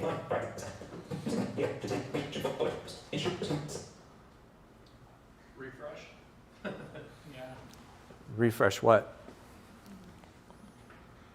that's fine. It's the Bluetooth, so it's Oh. it's how it's coming out. Really? Is that how it's going to be the rest of the time? No, just for that particular video. Is it Okay. embedded? Yeah. I have a lot of embedded videos. All right, I'll walk you through it. So you create records.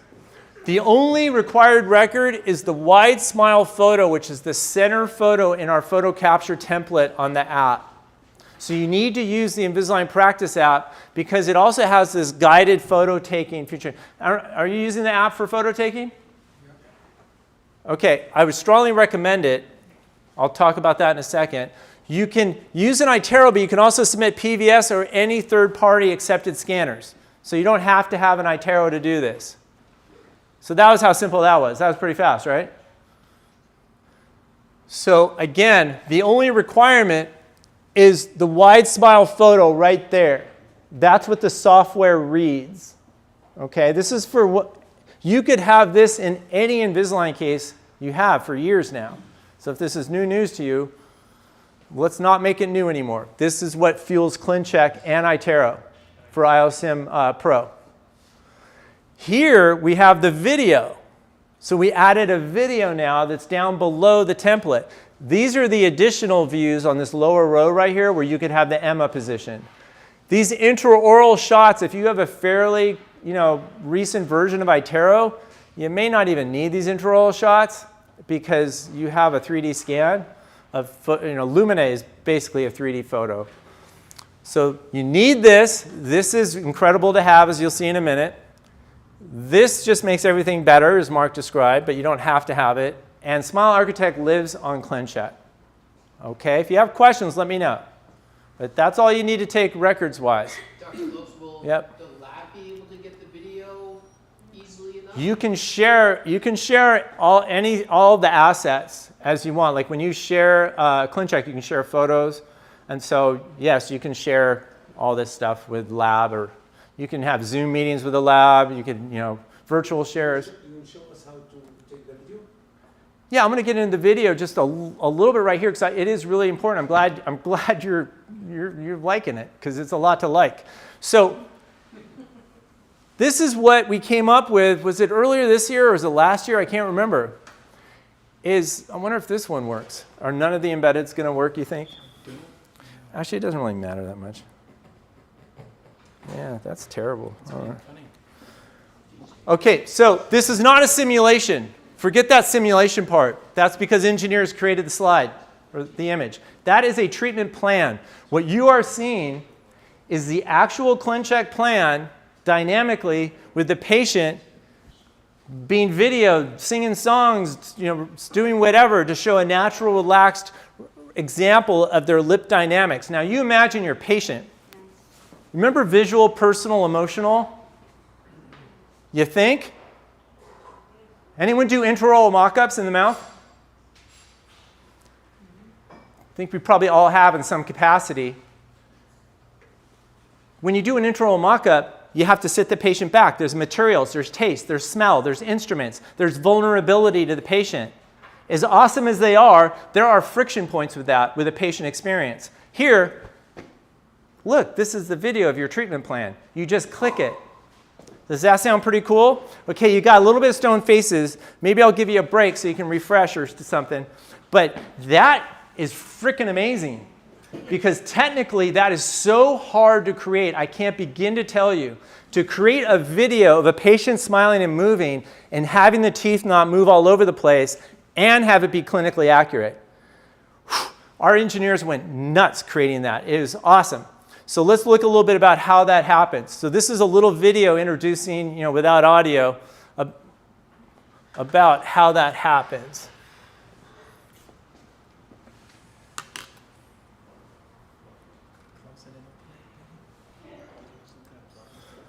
Sorry about that. So here we have the before and the after of the video. So how does it work?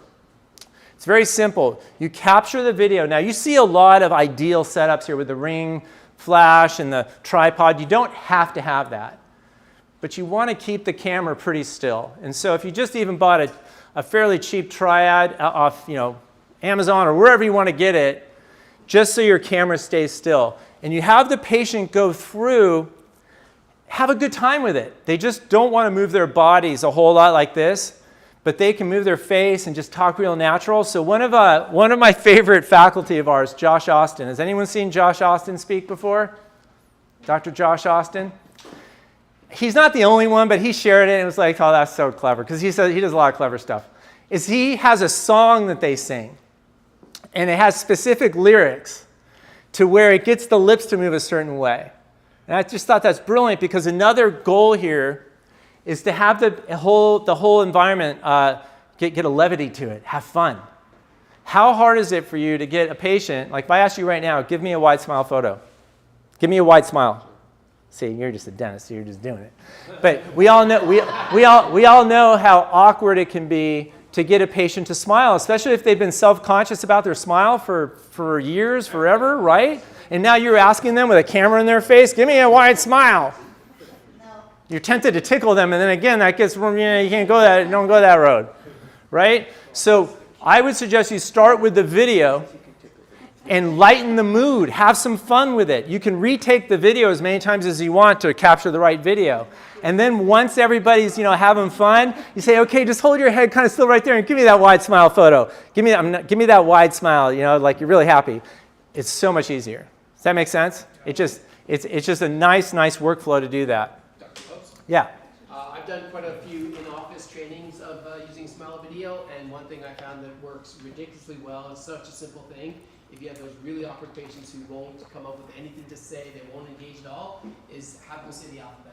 They get all the phonetics down, and they feel so stupid singing a child's alphabet that they end up laughing and joking and it's such an awkward thing that it works really well. So thanks, Mark. So this last highlight here talks about prompts. I'm not going to get into heavy details on Smile Video, but you can customize it so that you literally have the prompts or lyrics or whatever that every team member has as a reference. And so I could take my assistant that's been with me for 4 weeks and my assistant that's been with me for 10 years, and they should be taking a pretty darn similar Smile Video. So that's that last thing here. Make it fun, make it reproducible, and have wiggle room. Like, well, it didn't work with, I'll try plan B. When you take it, it's gonna self-select a section. I suggest that you take at least a 30 to 45 second video, because the software is going to automatically select a portion of it. So if you give it more of a sample size, it can find what you like. So you simply start with capturing the video. You'll get quality feedback automatically. So it'll tell you, you're too far away, not centered. So you get feedback just like on the photo template. So again, anybody in the office with minimal training should be able to do this. And then it'll automatically find a selection if you did a reasonable job, and then you can accept or retake it. So this is all happening really fast, and then you look at what they did and do it again. So, it's not this pressure that you have to get it in the first shot. And then once you are happy with what you have, then it'll automatically upload to here. And when it automatically uploads there, as Mark has shown as images, is we have a very easy import way to bring that over into iTero from the app. It's very, virtually seamless. So you can have the wide smile photo. Yeah, I'm letting the cat out of the bag a little bit. So coming hopefully by the beginning of 26, maybe even the end of this year, you're going to have smile video on iTero. Oh, Canadians moving fast. Baby Kim dropping it right there. All right. How about that news? So you have the video and the wide smile photo on iTero, because we know that's where a lot of the patient communication is going to be. Now, we also layered into that blueprint the CBCT. So I don't know if you're using CBCTs routinely with adults. I would suggest that you consider it routinely, not necessarily do it every time, but if you have any question about bone considerations, volume or quality or quantity or whatever, I would suggest the CBCT is a very powerful tool helping us to treatment plan in a very responsible way and know what our possibilities are. But with Smile Architect, we can also look at that implant site, get root parallelism, divergence, or whatever we're trying to get. What about jaw joint? We'll show that in the CBCT. It's coming. Okay, just ask us.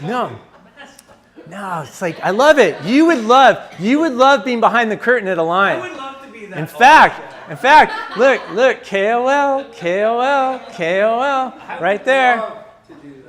Well, you know what? You just have to ask loud enough, and you might become that, because we have leaders in the lab, business that are very valuable consultants for us and work with us. So we're going to get to that when you have that and you have video and you can actually create virtual articulation. It's exciting. So with CBCT, you can also create sections like you can on the raw data. Very valuable. Lower anteriors, for example. See where those roots are beginning. Do I not want to go facially with that, or do I have room? Do I not? So really, really helpful. And that's in Smile Architect as well. So, prescription. Very simple. You select adult. It's only for adults right now. It's not for teens. And then you go and select Smile Architect. That's that extra mouse click. And then you choose which product we have that you want to use. So I'm going to select Comprehensive as an example. Okay, we're one mouse click in. And then you get our newer prescription here, the FlexRx. And you can designate here in a very intuitive way, like our other practice softwares, which teeth you want to wax up. By default, it gives you the upper canine to canine. I strongly recommend you go upper second premolar to upper second premolar at the very least every time. That's our classic aesthetic zone, right? That's actually originally how it was designed, but somebody made some decisions along the way and they went canine to canine. Yeah, I'm a little bitter about that, but that's okay. Julia Roberts, we're going first molars at least. You choose what's in that aesthetic zone, but I would suggest, now why do I say that is that if you make a decision that, well, I'm only going to restore number 10 and number 9 or something like that, you can do that, but the software is then going to forfeit the facially driven protocols, and it's just going to try to put a WAXUP unit on there to blend in with the rest of the teeth. So you're forfeiting a lot. So start wide and narrow in, because you can take away WAXUP units on ClinCheck that I'll show you. You can just take them away. So start wide and narrow in versus start narrow and try to widen out. Yeah? Question. Whoa. The Smile Architect software app is currently free. If yes, does Invisalign ever plan to... Who asked that? What do you want me to say? No, never. I'm sorry. I'm just having fun with you. But I can't predict the future on how Align decides to recover the millions and millions of dollars they spend on our behalf. That's way above my pay grade. I think it's above everybody's pay grade in this room. So you can write Joe and ask him. It might be his pay grade. Joe Hogan. Joe Hogan. I can speak to this as somebody that's totally outside of it. Software requires maintenance. It requires innovation, bug fixes. It's a constant evolution, and there are people that are dedicated to working on that, and those people need to get paid. So the fact that it's free is amazing, but software costs money, and Yeah, it's a constant progression, and it's something that allows you to prescribe more to, and that's money in your pocket. So something that brings an ROI typically has a cost eventually. Maybe not, but it kind of doesn't make sense that it's free. That's all I swear she is not a hired gun. You did work at Henry Schein, though. So you've seen behind the curtain too. You've seen behind the curtain as well. Line's gonna poach her from us now. Wow, we're rare. Maybe.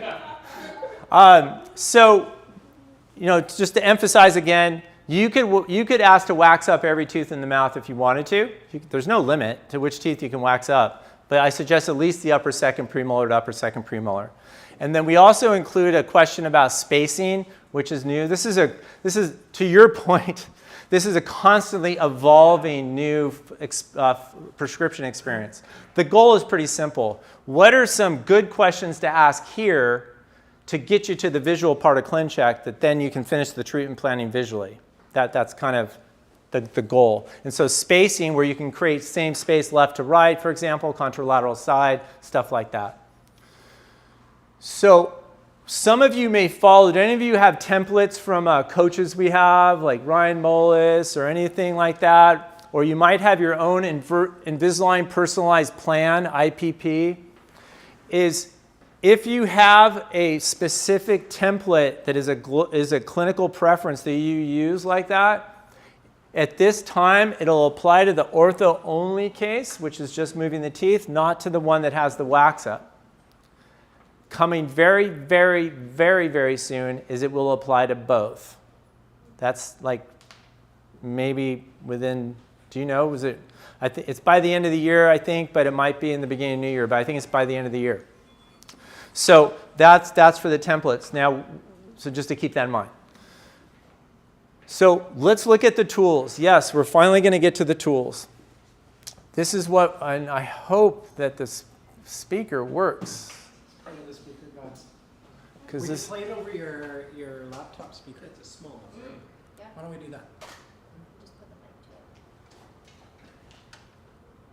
to it. Turn this off. I'm not getting anything. Yeah, play it over your laptop speaker. Just do that. That's not very good. It's not the best, most ideal situation. No. Okay, so let's go back to, I'll just walk you through it. I think I know it pretty well by now. So these are the new tools. There's just cool music. I don't have the music. I'll sing. Now it's angry with me that I... How dare you? Please don't.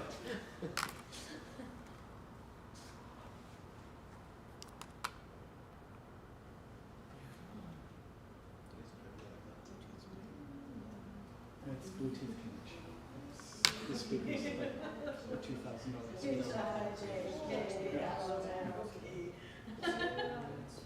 Okay. So the new tools is, so you have the face, you have the model. The first tool that's going to be demonstrated is showing the digital wax up. Now, what to take away from this, one of the main things to take away, here they're showing a comparison, so this is good for patient communication, obviously, and for you, but also, specifically, imagine patients being able to see the before and after. We have facial lines that I've already described, and here, the takeaway from that wax up is that you can set it at different opacities. So here you see, you just saw 50%. That's 100%, so like digital white wax. And now it's back to 50%. So you can see through the wax up at every stage of where the tooth is during your plan, from the very beginning to the end. Yeah, thank you. That's pretty amazing. It doesn't exist. By the way, this doesn't exist anywhere. There's smile design software out there, but it's designed for labs primarily because it has a pretty sophisticated set of tools. It takes time. That's why we pay our labs, right? It takes artistry. It takes knowledge. It takes all of that. There's some of us that are the artisans in the room that like to spend a lot of time on that. Most of us are spending our time on other stuff. And so we didn't want to create a tool that took a lot of time. So we created a very intuitive one. And in doing that, we layered the clear aligner therapy in it. It doesn't exist anywhere else. It only exists here. That's it. So I'm going to walk you through the tools a little bit in more detail now. When you do open up Smile Architect, you'll see three faces. This is initial malocclusion.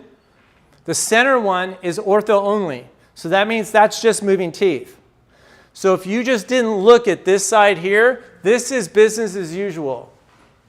This is regular preferences, everything. This should be just like you submitted it as a non-Smile Architect case. But because you submitted it as a Smile Architect case, you get to reference what it would look like with the WAXUP. You can select either one of these to move forward with and explore possibilities with and without the WAXUP. Any questions about that? So that middle shot is just of the patient's natural teeth as they sit just set. Yes. Yep, that is just regular Invisalign sort of experience with the face. It might have been bleached a little bit.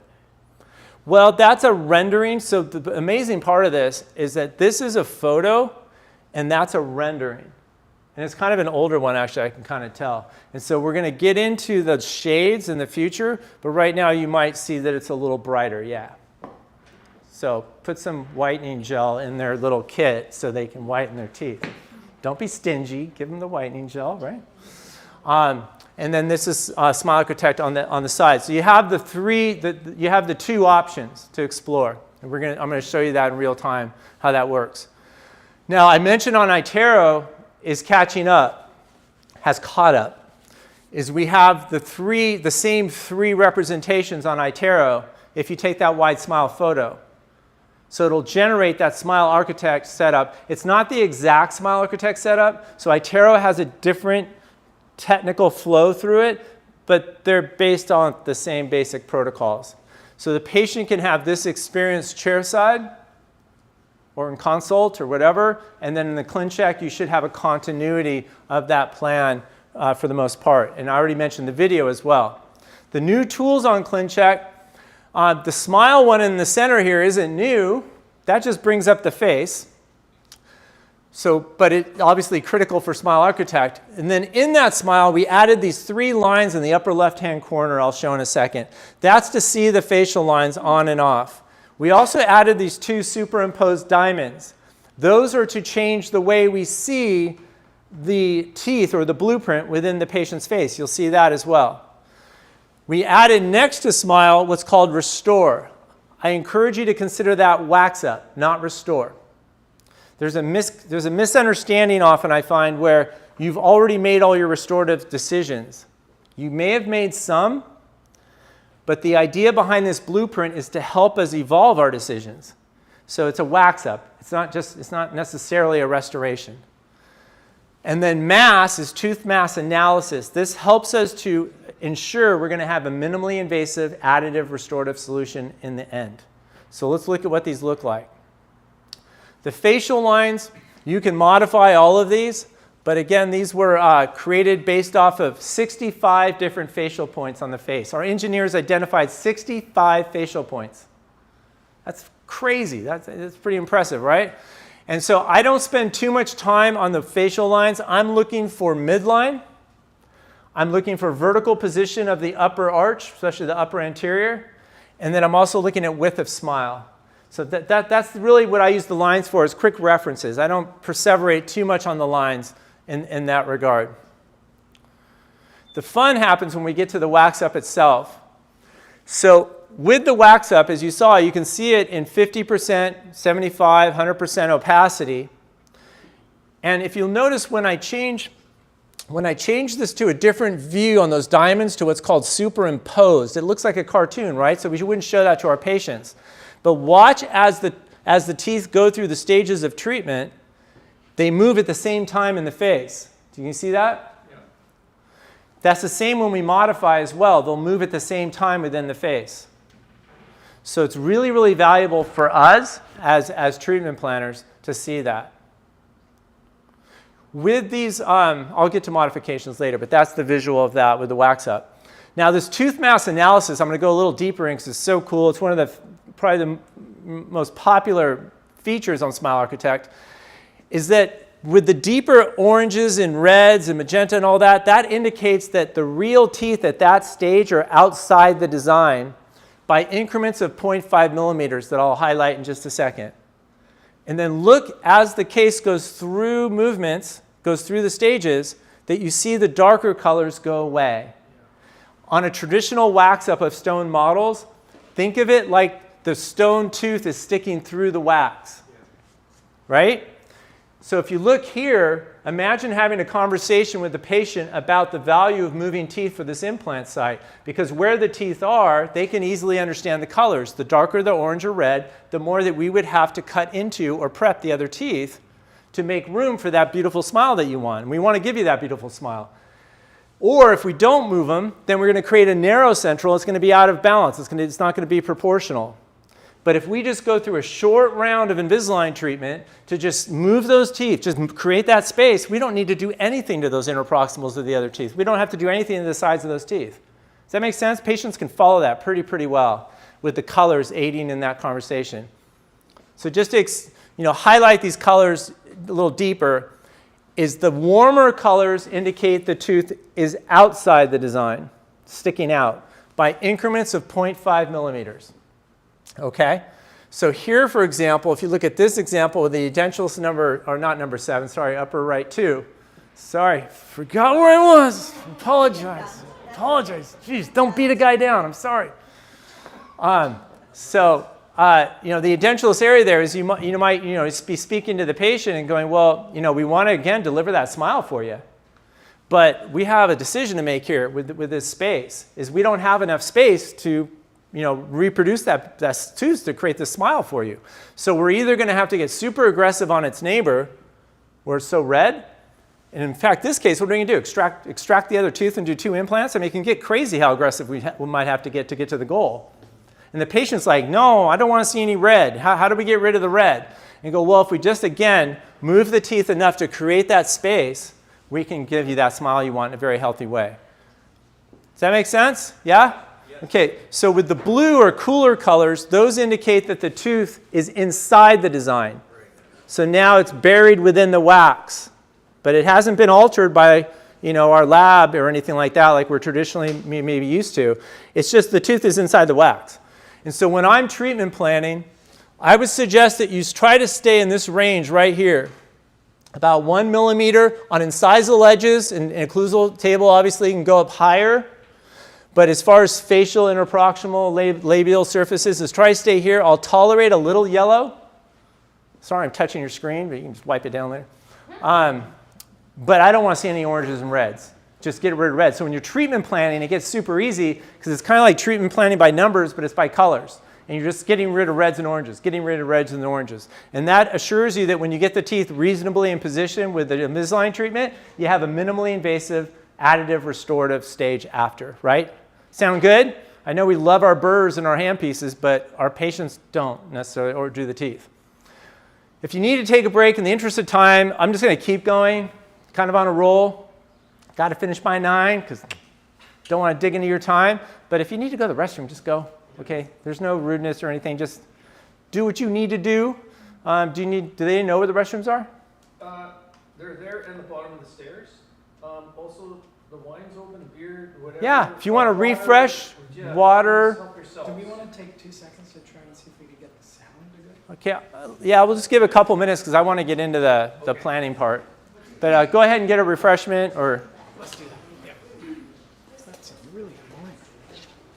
Super. Actually, I don't know if the sound matters anymore. No? Oh, it does on modifications. It does, actually. I have one more slide. Let's, yeah, sorry about that. I hate that. It's always got to be something, You looking for a video? Bluetooth.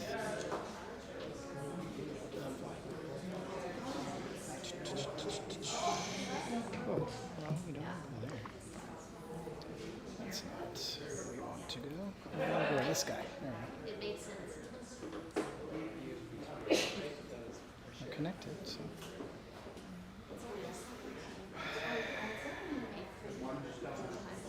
It's weird. It was working. I know. The first one was no problem. I just don't. You want to try again? Yeah, let's give her another try. No.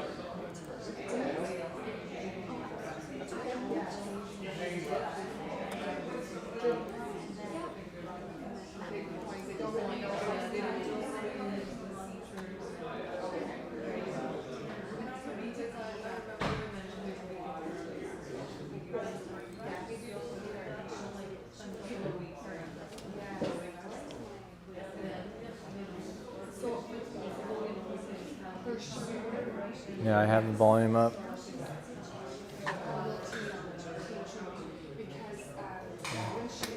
I don't know. That's so strange. So now it's just not. So strange. Can you play sound on another application? See if that works. Let's see, like. Just like a YouTube video or something. You gonna see my workout videos? Let's do it. Bust into some hot yoga or something. How about some fantasy?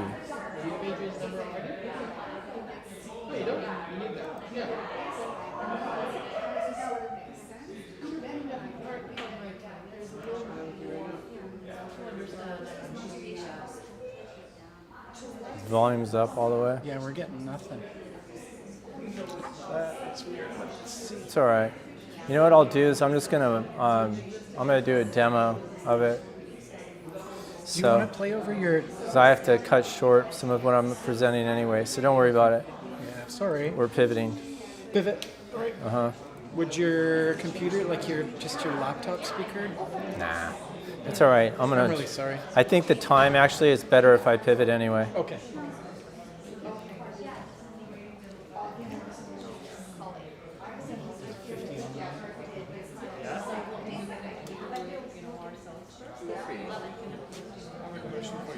Oh, yes. Hi. Hi. Like there's some people who would still want to see how the smile is. So I would still have to send it to the lab or digitally design For a it. mock-up in the mouth? Mock-up. Yeah. Is it possible to use this thing or somehow? It's not what's called production ready. I'm going to show in the end how you export and speak to that specifically. Beautiful. Yep. Because we got some 3D printers in our office as well, so if something can be done. Do you have an Itero? We have Itero. Do you have Design Suite? Yeah, we have Sprint Ray. Okay, so you have, from Itero, you have the ability to do that. In the future, Smile Architect will probably build into the whole Itero experience with the STL, so that's being worked on, but not yet. Thank you. Yeah, I'm getting it's working on my phone. Technology works fine.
Okay, I'm going to start back up, guys, for this. I'm going to start back up.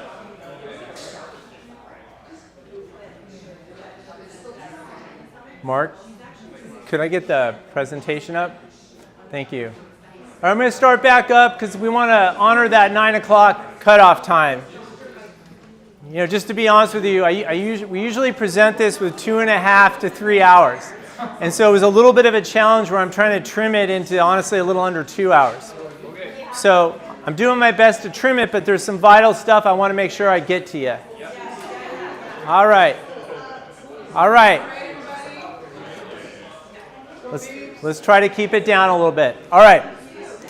So one thing I want to share with you is I'm not gonna go super deep into this. This is treatment planning, but I want to show you what you're going to get in your PDF, and I believe it's worth gold. So I do a lot of teaching around how to treatment plan, but this isn't really just about Invisalign.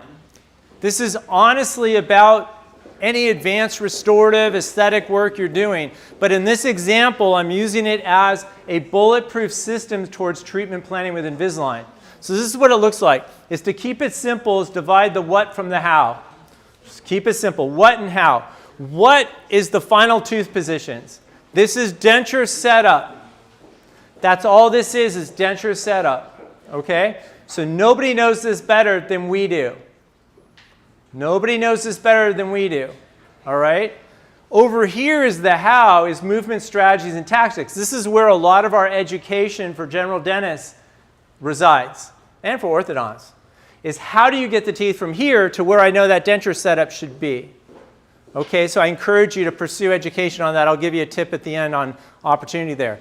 This is largely driven, the what, by the 3 dimensions of occlusion. When I'm teaching treatment planning, we go deep into this a bit, but not complicated. Keep it simple. There's a few essential elements to pay attention to here. So as we build this out with Smile Architect now, there's a step 4 called bioaesthetics. So the bite, the function, has now turned into form and function. Bioaesthetics instead of just the functional occlusion. And then here I added that tooth mass analysis, so that think of that as minimally invasive. So we only have 7 steps here, but if we can consider the essential elements in each, and I know this is a lot right now, so all these words, right? Yeah. Is if you did take a look, and you'll have the PDF, I trust you'll recognize, if not all of these, most of these. Okay? Now, the secret to success with this systems were mentioned earlier, this is a system, is that you at least consider all of these in every case. It doesn't mean you're going to correct all of these. It doesn't mean you're going to seek perfection in all of these, but you are at least observing and considering all of these. Okay? What you see here, you'll have a PDF of this. What I can assure you, absolutely guarantee, is that if you adopt a system like this or morph it into your existing system, but if you don't have like an actual written system or one that's just cemented in your mind, consider this one, to where you discipline yourself to maybe in the beginning spending the extra time to consider all of these elements in a ClinCheck. And what you'll find is the quality of your setups will go through the roof. Your efficacy, the quality of your output of the plan will be so good. It'll be so much better perhaps because you're considering all these. So what does a higher quality plan then translate to? A case going better, right? That's where we don't have cases going on forever. Refinements that never seem to end. Or treatment planning with the CAD designers where we just keep going back and forth and it goes on and on and on for weeks or months. Is to have a system that's not only very effective, but also efficient, is your efficiency will go through the roof. You'll be surprised if you just discipline yourself to follow this for weeks to a month or something like that, very fast. I don't know how long it really takes, but you'll find that, wow, I'm getting through it real fast and the quality is super good. Why I know this is bulletproof, this is a guarantee, is because it's not just my best practices that I'm sharing, it's what I have learned from so many really, really good providers, top faculty at Align, people who know Invisalign like the back of their hand. And I looked at what are they doing, what are they looking at, what did I learn to do in Coyce and Pankey and Dawson, and how does that match what they're doing, and bringing it all together. So I encourage you to please consider this when you get that PDF. And to apply it, it's very simple. You look at each section, and you make maybe in the beginning a physical note of what you would like to explore that might look differently when you modify the ClinCheck. So if it's something with tooth alignment, you might say number 10, rotate mesially, a little bit more, 10 degrees. Or you don't have to get that specific. That'll happen in ClinCheck. But you have a list of what you would like to explore different. So then when you get to the modifications, you have laser focus on exactly what you want to do with the 3D controls that hopefully you're using.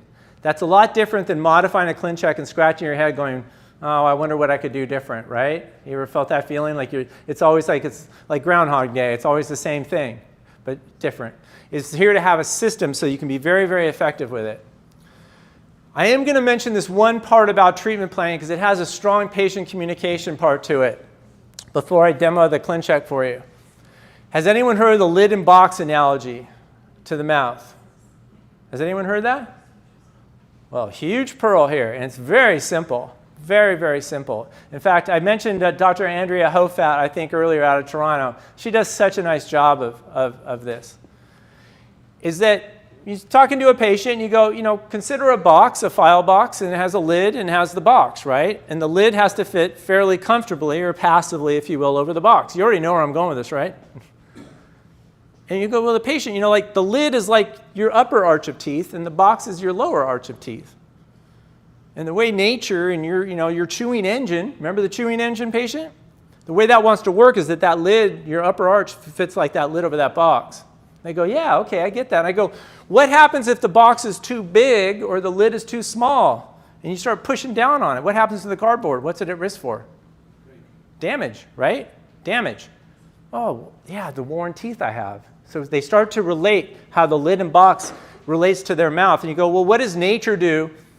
Often, what are some signs and symptoms when the box is too big for the lid or the lid is too small for the box? Some obvious things: crowding, retroclining of the lower teeth. Nature's trying to shrink the box, right? To get it to fit under the lid. Patients get that. Yeah, I get that. The box is too big, so I crowd my teeth, and now it fits under the lid. But that's not very healthy, is it? No, that chewing engine's like banging into parts. Or the upper lid creates more space. So we have proclination, we have space created, diastemas. Oh, I get that. So yeah, because it has to do that. So if we try to close all that space on the top, but the box stays how it is, isn't that going to be a problem? Yeah, it's going to be a problem. Or the box may shift back. And now we have a centric relation, centric occlusion slide. The mandible is actually trying to reposition itself to get these teeth together, right? And that triggers all sorts of potential problems. Or airway, boom. There's a reason that you have those four up there, isn't it?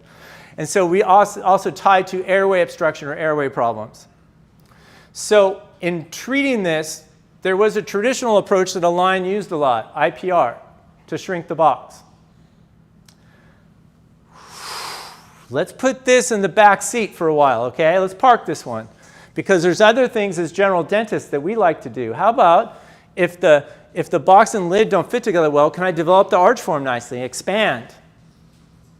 Or if between alignment and arch form and expansion, I still have space on the top because the lid is just too small for the box, then maybe I leave pre-restorative spaces. And that's the part I really wanted to highlight there, is patients can get it and go, yeah, if we bring all your upper teeth together, your lid and box don't fit. And that's not going to be very healthy for you. It's in the work you're doing, it's at risk for not lasting.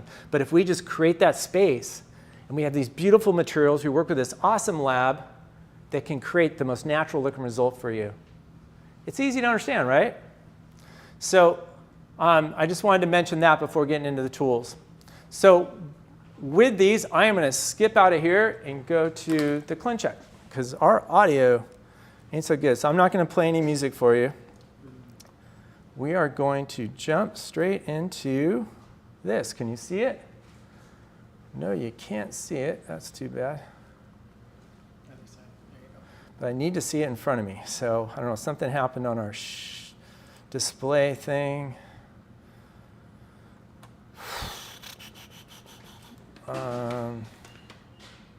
Where's my set? Am I in? Oh, I'm still in. It's because I'm still in.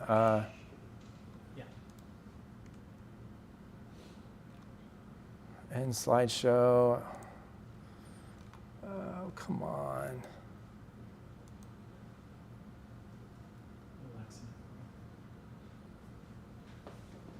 Sorry, guys.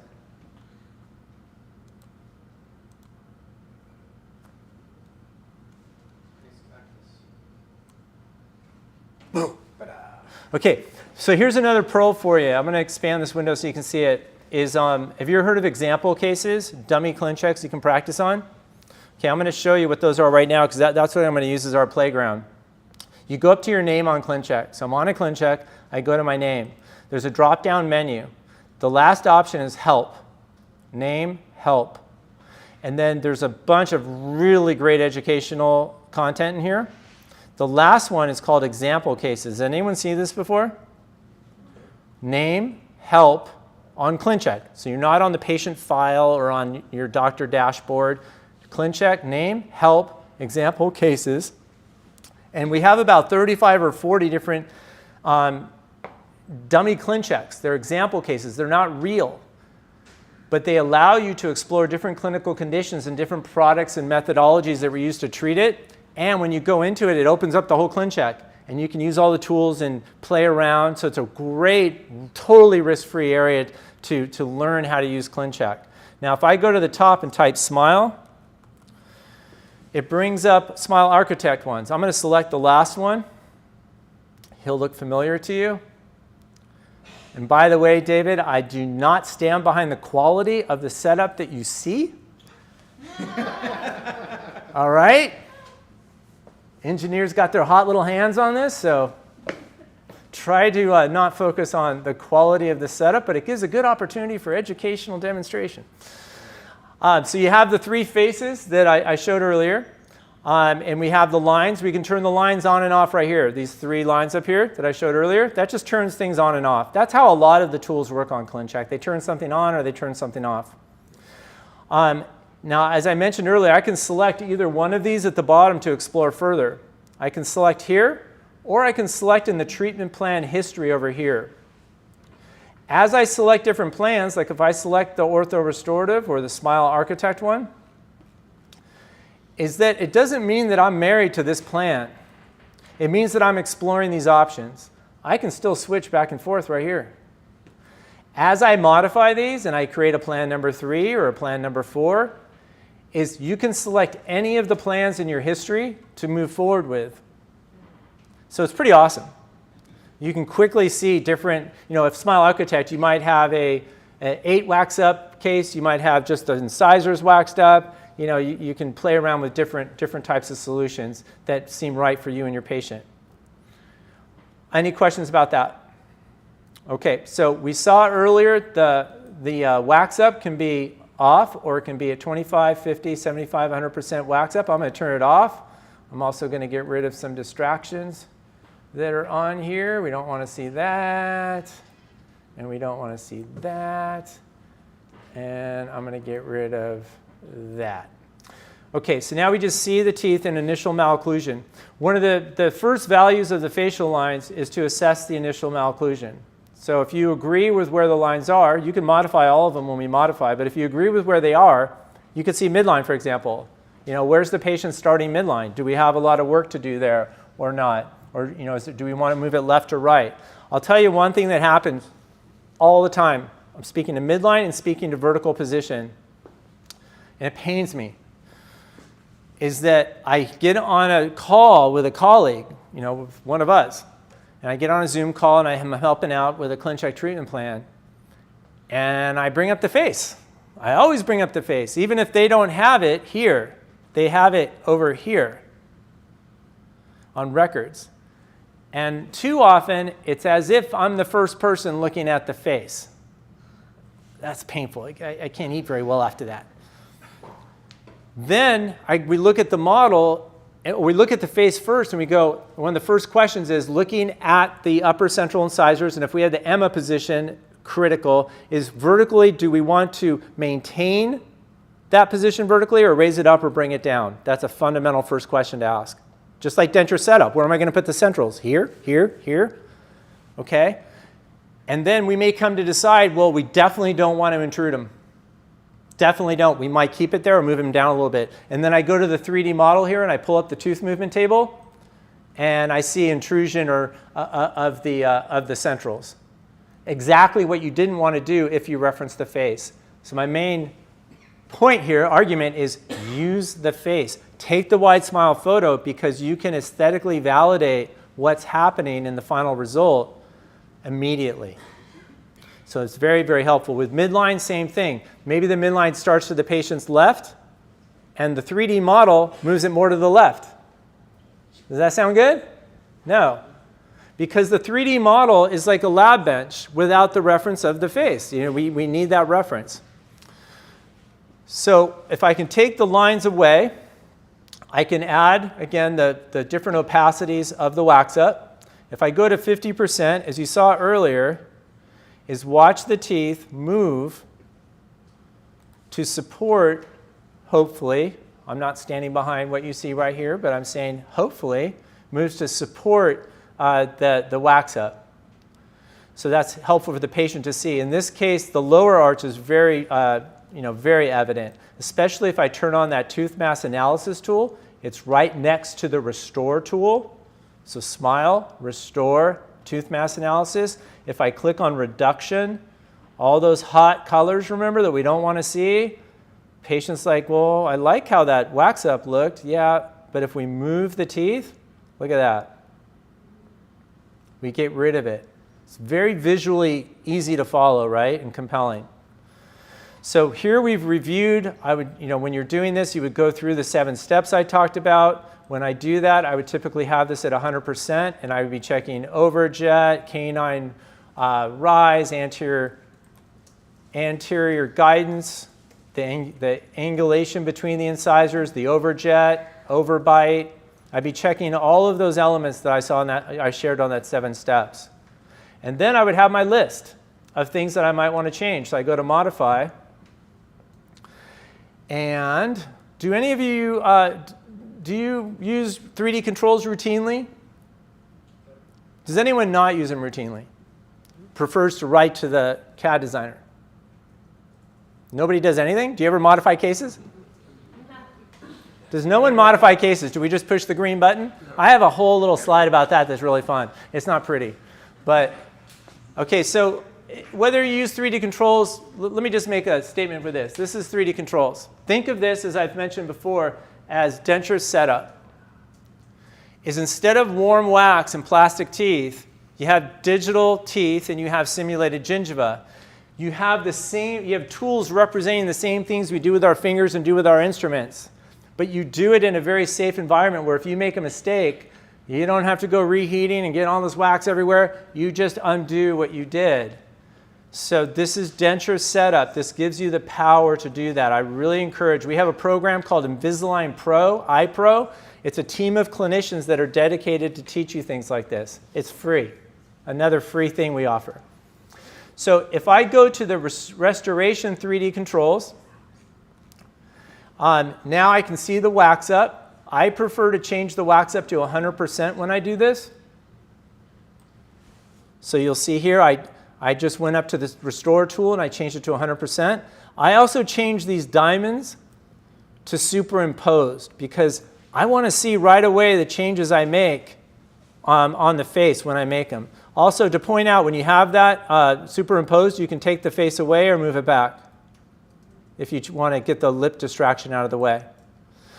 Now, with the lines, I'm just going to demonstrate really quickly how I can modify these. Is this menu floats around. It's collapsed right now. I can expand it, or I can collapse it, expand it. It lists all the lines that are here. I can change any of them in any way I want. If I don't want to see some of the lines, like let's say I don't want to see the inner canine line, I click on this little eyeball and it goes away. But let's say that I do want to move some lines. Maybe I want to move the horizontal line to more of an interpupillary line. So I'm just going to put it up there. I like to get it out of the way anyway. And let's say for sake of argument that I'd like to explore, well, I'll show you the midline. You can move that left and right. And you could say, well, I wonder if it looked good if it was over there. And if you decide that's not such a great decision, David's like choking, you can undo it.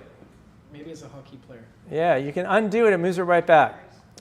You can also rotate when this is highlighted. When I hit a line, it highlights it. You'll see it's orange, and they're blue if they're not highlighted. As soon as I click on it, it highlights a different color. I can also correct for counterclockwise, clockwise rotation of the face.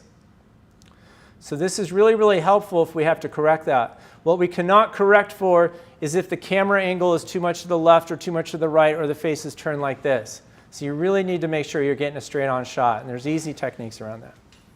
With the incisal edge and gingival, right now they're unlinked. That's a little link. If I link them together, I can move the whole smile frame. Do you use your iPhone for the camera or using something else? You can use a tablet or an iPhone. This is So you use any mobile device for the app. What is it used for a restorative tooth library? Is it AI based on? What was that? What is it used for a restorative library to create that restorative? We had a custom library made.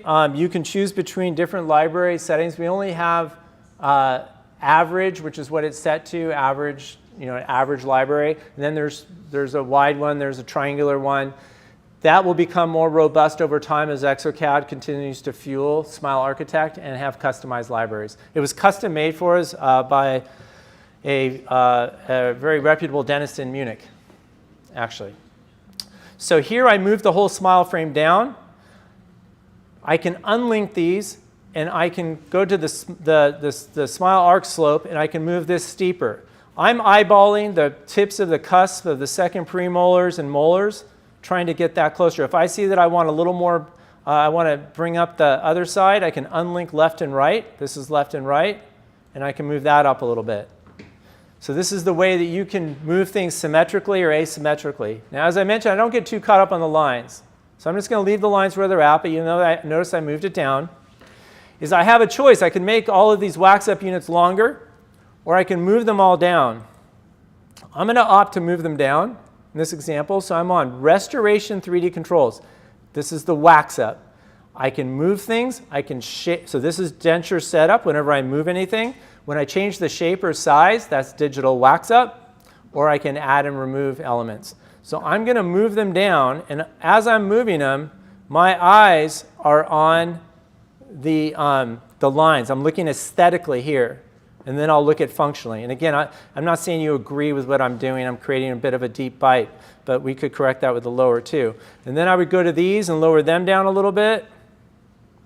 Can you see in the face that they're moving? So at the same time, I'm looking at those lines that I set up as reference. There's a little lag on the Wi-Fi Mark was experiencing too. That makes it a little bit difficult. But again, there's a pretty big step there, but you get the idea. So I can move things like that. And then I'm aesthetically validated. So let's say I like the vertical, I like the midline, I could take the lines off. I could say, well, what about the arch form? I go, well, maybe this is, I'm going to shift away the smile for a second so I can see, so you can see. Is maybe I'll say, well, maybe I want to bring the anterior segment out a bit for sake of demonstration. So I'm going to move them buccally a little bit. I could crown tip them. I can just reposition them like this. I can do whatever I can move these in any type of fashion I want, just like the teeth. So let's just say I think that arch form is built out a little better. And then I'll say, well, I have this diastema here. So I can move these teeth together, or I can make them wider. So let's say I decide, you know what, I'm going to make these a little bit wider. I can go to shape. Scale will change the entire size of the wax up. I'm going to go to the next level of control, which is size, narrow, widen, and I'll highlight both of these, and I can make them just a little bit wider. So I'm adding wax or subtracting wax, just a little bit of a lag, so I'm being very delicate on my movement. Anyway, you get the idea. So let's say I widen them a little bit, and then if I want to close that diastema more, then I can go to mesial distal positioning of the wax up, and then just move these a little bit closer together and close that diastema. So that's how fast, the takeaway here is how fast I can wax, unwax, move objects. Once you get used to these tools, it's super intuitive. In fact, I think Dr. Sadaf Fazel is self-taught on this when I met her. I think she did not attend a course, she just figured it out. The next level of control I can do is to change the traditional thirds of the tooth. Is it okay if I just go over a teensy bit? Can you export that STL? Is it okay if I go over just a teensy bit? A couple minutes? If I go along a couple minutes. Is here I just widen the incisal a little bit. So I can, the traditional thirds, the body third, middle third, the cervical third, or the incisal third. I could go to the incisal third, for example, I mean, not the incisal third, the gingival third, and narrow that a little bit. And then I can also go to gingival margin.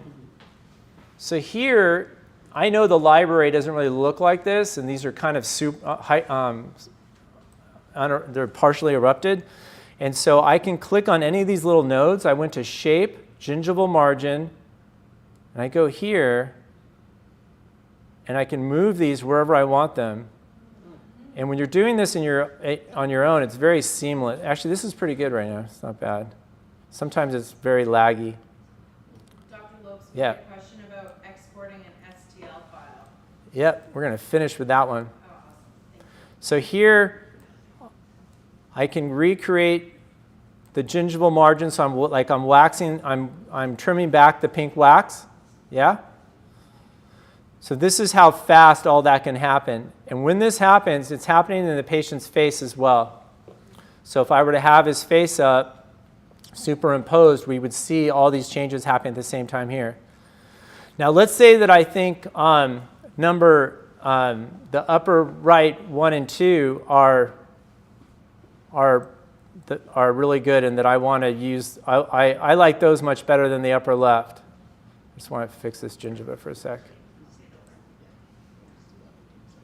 So let's say that I really like the incisors on the right, is I could go and add remove, and I could remove these other wax up units. See how they're gone? That's how fast I can get rid of them. Now, I can use an option called shape mirror tooth to create a duplicate denture tooth on the contralateral side. When I do that, the software at this time doesn't position it quite right. It's kind of random, but it's the same shape and size. So then I just go to move, and I just quickly reposition it. This will get worked out in the near future, hopefully. And I'll show it so you can see it all happening at the same time over there, yeah? So it doesn't take long for me to reposition these. Imagine in a traditional workflow trying to do all this, right? How long that would take. But here, I'm just accomplishing in literally less than minutes what would take a long time to do otherwise. And I'm not trying to make this perfect, although we're all type A and we want everything perfect. But I'm just going to make it presentable so you can see how fast I did that. And that was pretty off. That was really bad. But that's how fast I did that. I could also change angulations if I wanted on this one, maybe just a little bit more angulation changes like that. So any questions about that, what I just did? I know this is all new to you, but this is what is at your fingertips. And know that when you get a Smile Architect case, you should not be having to make all these corrections. It should be a pretty good setup. If you feel that it's not, then please let us know, because you shouldn't have to do a lot. I'm just demonstrating the tools that are possible so that you can see what's at your fingertips. And of course, I am type A with this, and so it drives me nuts if it doesn't look right, at least somewhat right. Okay, so if I decide that, that I like this setup, did I mention the type A? Like, I think I was a ceramist in a past life, that I want things to be better and not lag. So anyway, I just tucked those in a little bit. A little diastema still, let's just not pay attention to that right now. So if I like what I have here, and I like how it looks here, then I go to tooth positions, and I turn on the mask tool, and I'll turn off the face, because I don't care about the face at this point, and I'm looking to get rid of any oranges and yellows that I see.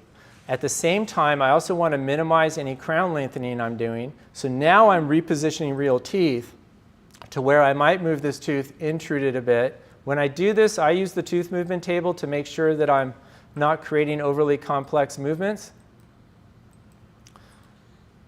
And here I'm matching the tooth positions to the design that I liked. Okay, so I could do that on all these teeth. I could move them facially, facially or lingually as I decide to. On the lower arch, this is an easy one to see demonstrated. You see in the labial there's a lot of yellow, right? So I could change tooth positions or I could change design.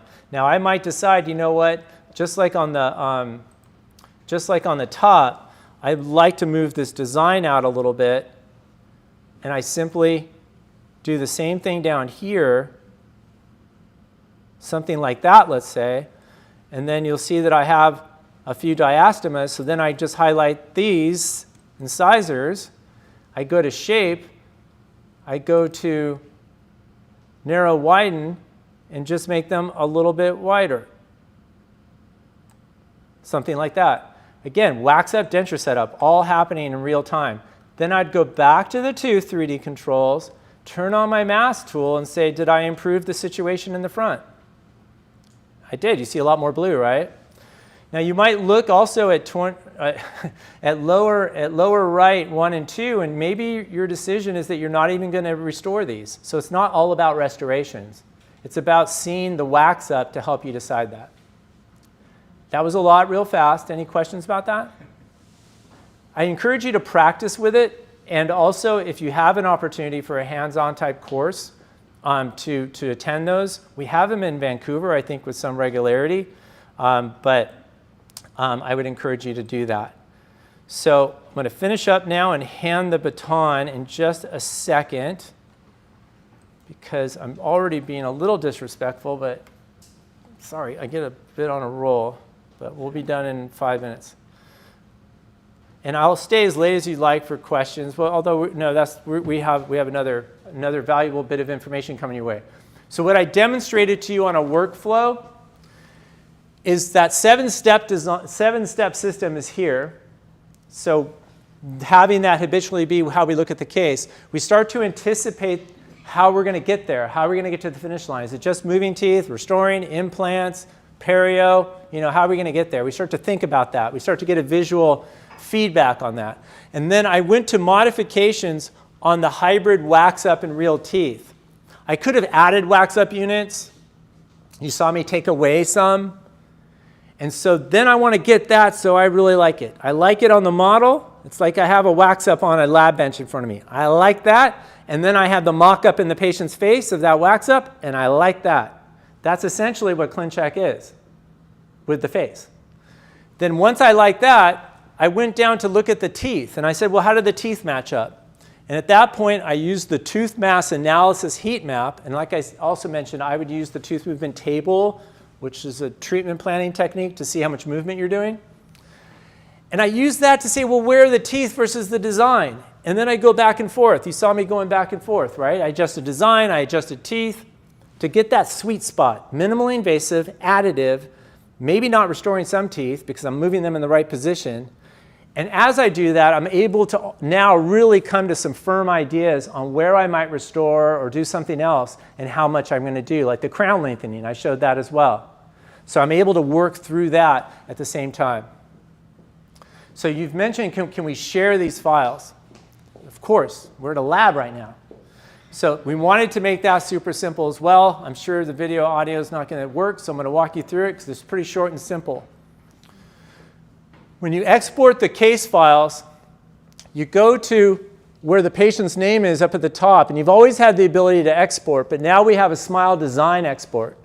When you do that, you can select what you want to share, and it'll provide all sorts of information. There's about 8 to 10 different JPEG or STL files that are available to you.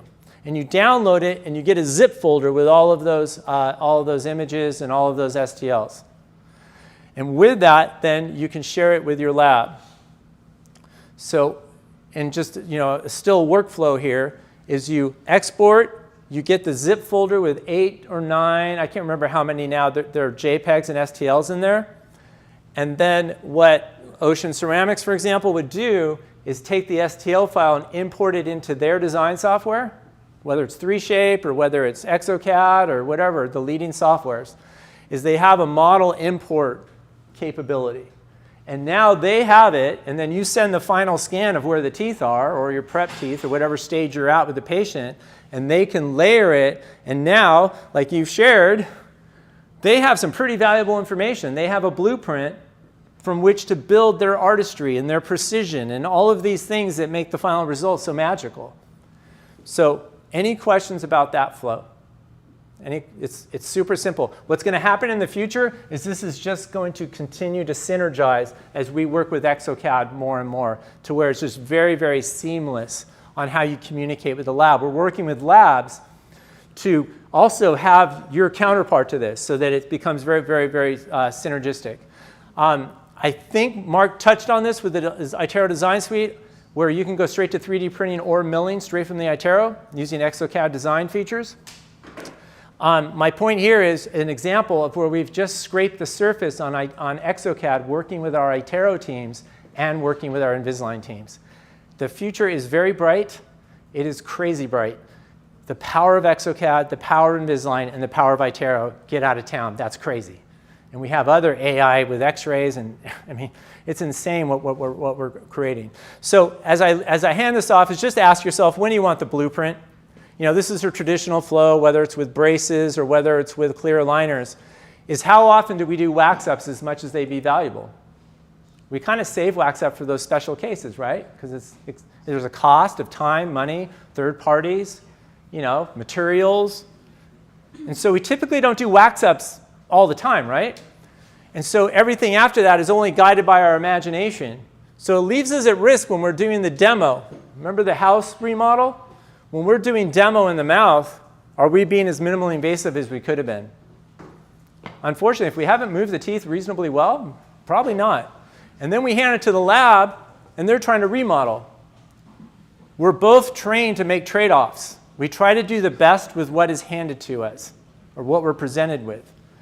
So I'd like to propose an alternative, contemporary way of looking at this, is that if you look at Smile Architect now, is that you have a blueprint in the beginning by just asking for it at no additional cost to you. And no time. No cost, no time. I know it's late. No cost, no time. I like that. That's crazy.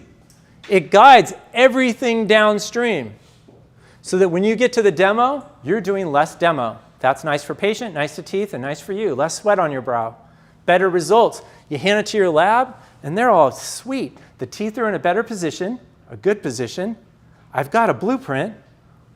We're going to nail this case, right? That gets you excited. Would get me excited. And so when do you want the blueprint? Do you want it just sometimes, or want it at the end, or would you like it in the beginning? So thank you. Thank you for letting me go a little bit over. I appreciate that. Thank you very much. But also applaud you guys. It's what, Wednesday night? It's late. You made the journey here. I hope you stay for the next part that sounds so awesome and really life-changing to how we communicate with patients. But don't stop here. We have amazing coaches. I've mentioned two of them right out of Canada here. We have several amazing faculty out of Canada. Jeremy Kurtz, if you've ever seen Jeremy Kurtz, blew my socks off at GP Summit. So take advantage of what we offer with education and mentorship and coaching. But this is the key, is do something. You got to do something, right? We have to take action and then experience success. And so that's where I really focus on selecting the right cases so that you'll have success and not run into obstacles. To help you along that way, I'm offering to everyone on the call, virtually or here, is that you'll get an email of the PDF of this deck, but you'll also get a Calendly link to my schedule, and you can schedule at your convenience a one-on-one Zoom clinical call for us together. And we roll up our sleeves, you share some cases with me, or we can talk about anything you want. We could go and just walk through Smile Architect tools if you want. You know, whatever it is you want clinically, or whatever, one-on-one call. No charge yet. A bunch of thank yous here. No charge yet. Okay? And if that yet ever changes, I'll tell you. But this is a gesture, a gift as an extension of today, We also have Invisalign treatment planning workshops that are perhaps the most amazing transformational treatment planning experiences we have. They're one-day courses, and they teach you how to treatment plan.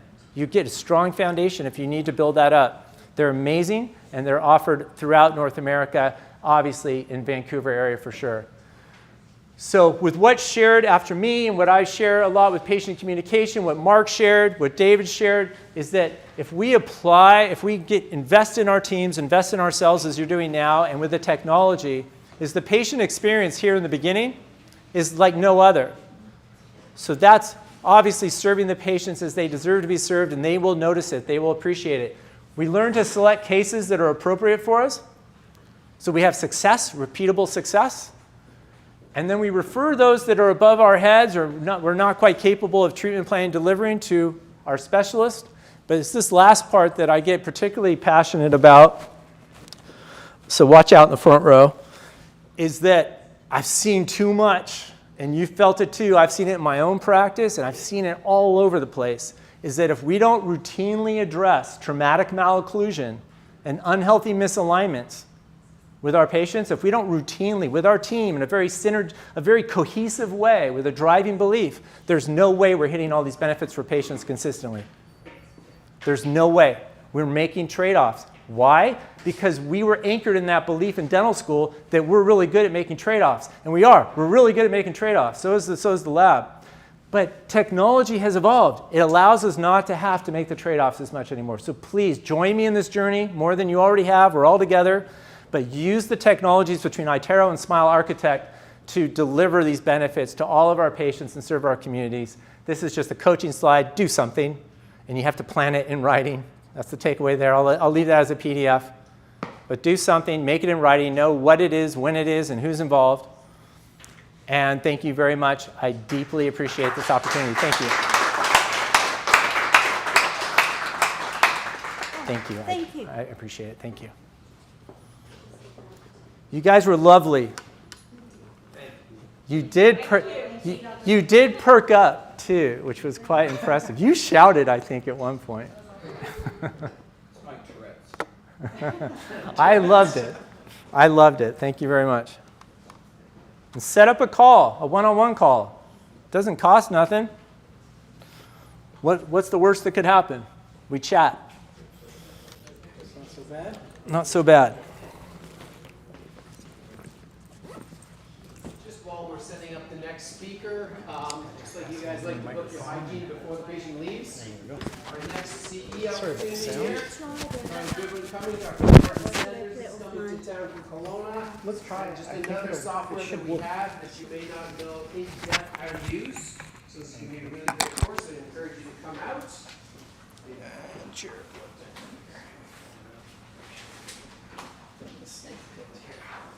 There we go.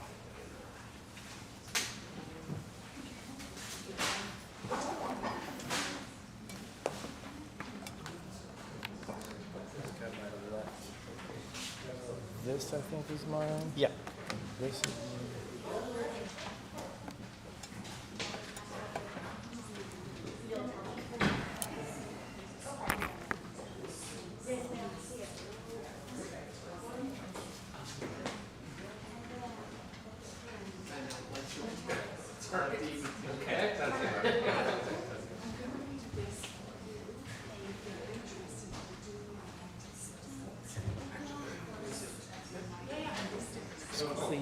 The mic up here.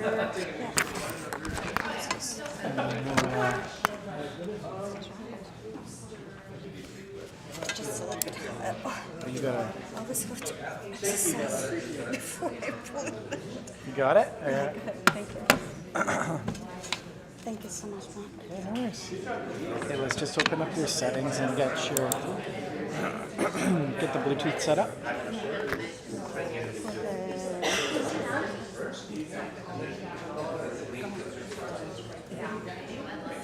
You got a computer that I can use?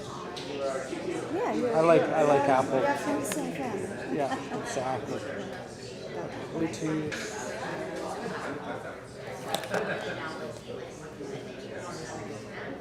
My speaker's broken. I don't know.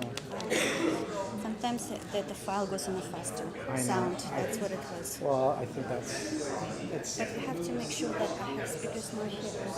Yeah, if it's not here, we'll just move to your speaker on board. But we want to have the.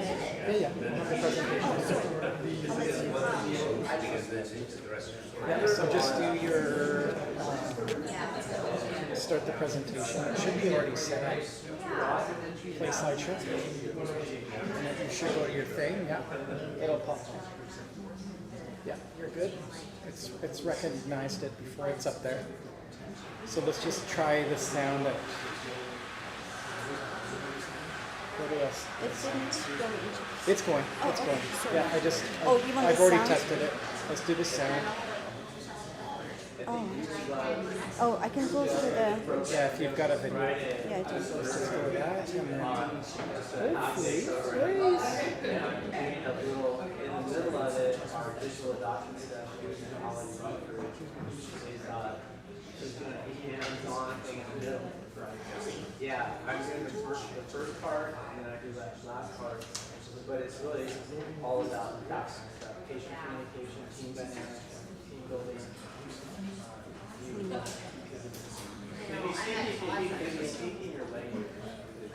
there's one more thing that we should do.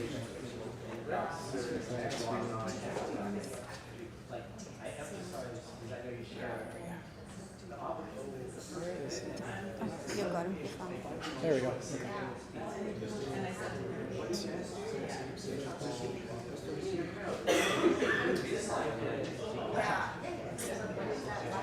Now it should be good.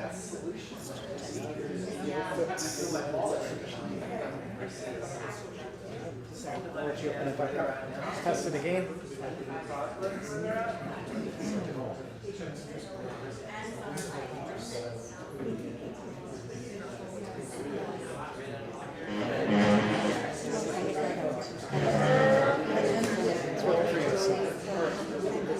Can we you're good to go. But can we get it on the screen? The second one? Yeah, you just got to go back to the beginning of the presentation, and then go to start your presentation, and stop. Good to go. Just put your mic on. Mic on, and then you're good.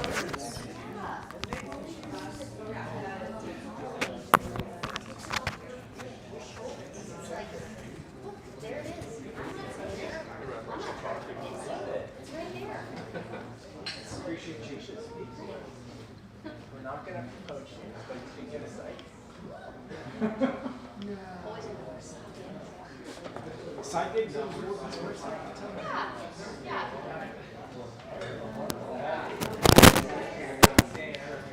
And this goes. That's why I like working here, because like everybody's like that. We're all like that. It's so awesome.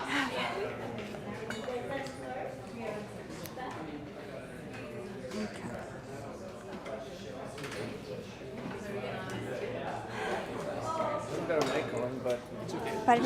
Bumper tired. Do you want to? Yes. I can. They're both mics. I can present myself. I'm going to do it if you want, but I'd it rather would be do nice. this. Yeah, I know. It's okay. On the other side of the TV there to the. Yep. Oh, it's you? Or? Yeah. Okay. Okay, as I was saying earlier, if I can get everyone's attention here quickly, we're going to get wrap this up, and I think this next 30 minutes is basically like the icing on a cake. Basically, we all know that a cake is really nice, but when you have that icing on there, that it helps complete the whole experience. And I want to tell you that my personal history with Galia has been for, man, it's got to be 30 years ago that we first met.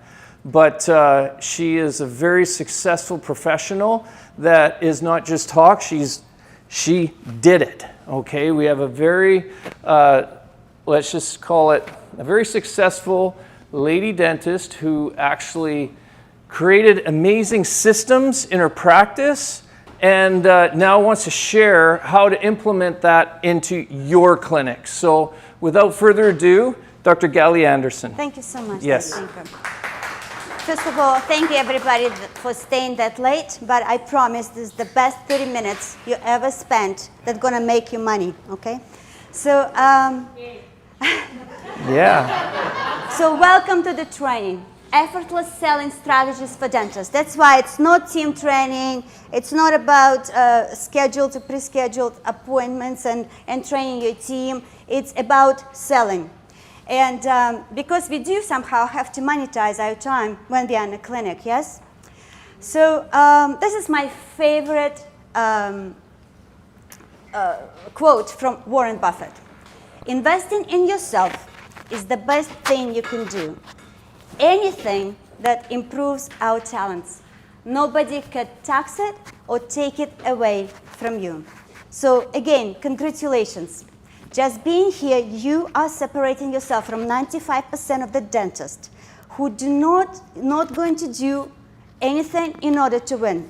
They'll keep struggling and you won't, because you are here to learn about dentistry and to learn about business. And I appreciate you being here. A quick disclaimer, just to keep my lawyers sleeping well at night. What I'm sharing here today is based on the real results. But I'm not promising anybody quick success. You still have to do the work. And the main principle that I would like to share is that patient care always comes first. Every treatment decision should be ethical and in the best interest of the patient. Our guiding principle remains doing what's right every time for every patient. Excuses do not pay bills. I talk to a lot of dentists and I hear a lot of excuses. And let me tell you the easiest excuse that dentists make. That's what they say. It doesn't apply to me, or it doesn't apply to my practice. It's easy to say, it feels safe. But what happens is that this excuse actually keeps us staying and being stuck. So we keep on doing the same thing year after year, working harder, making less, and watching opportunities going by. And I've seen it again and again. Dentists who say, it's not for me, keep on struggling. Whereas there is another group of dentists, and this is you. They ask completely different question. What they ask is this: how do I apply this in my practice? That's the only question that pays, and that's the only question that moves you from the excuses to the results. So if you see something today that's going to challenge you, and I promise it will, please resist the thought that it doesn't apply to me. Please ask another question. How do I apply this in my practice starting tomorrow? And that's how the change happens. In most continuing education courses that we take, nobody talks about the money. And nobody talks about the profit. Because somehow in our profession, there is that floating idea that making a profit is being greedy. That wanting to make money is being greedy. And let me to be blunt. Without the profit, there is no practice. Profit is survival. Profit is essential. And profit is up there with the oxygen. Profit is what pays us, that pays to our staff, buys equipment and technology. It's profit that keeps us delivering the highest possible care to our patient. So never forget about that. It's been a long day again, and you're going to be given a lot of information, but still I want you to stay tuned. And the reason is being this: if you're tired that patient only accept what covers by the insurance, you need to stay tuned. If you're tired of doing single-choice dentistry, you need to stay tuned. And if cosmetic and comprehensive and Invisalign cases are slipping away, you need to stay tuned. Because clinical skills alone do not equal money in the bank.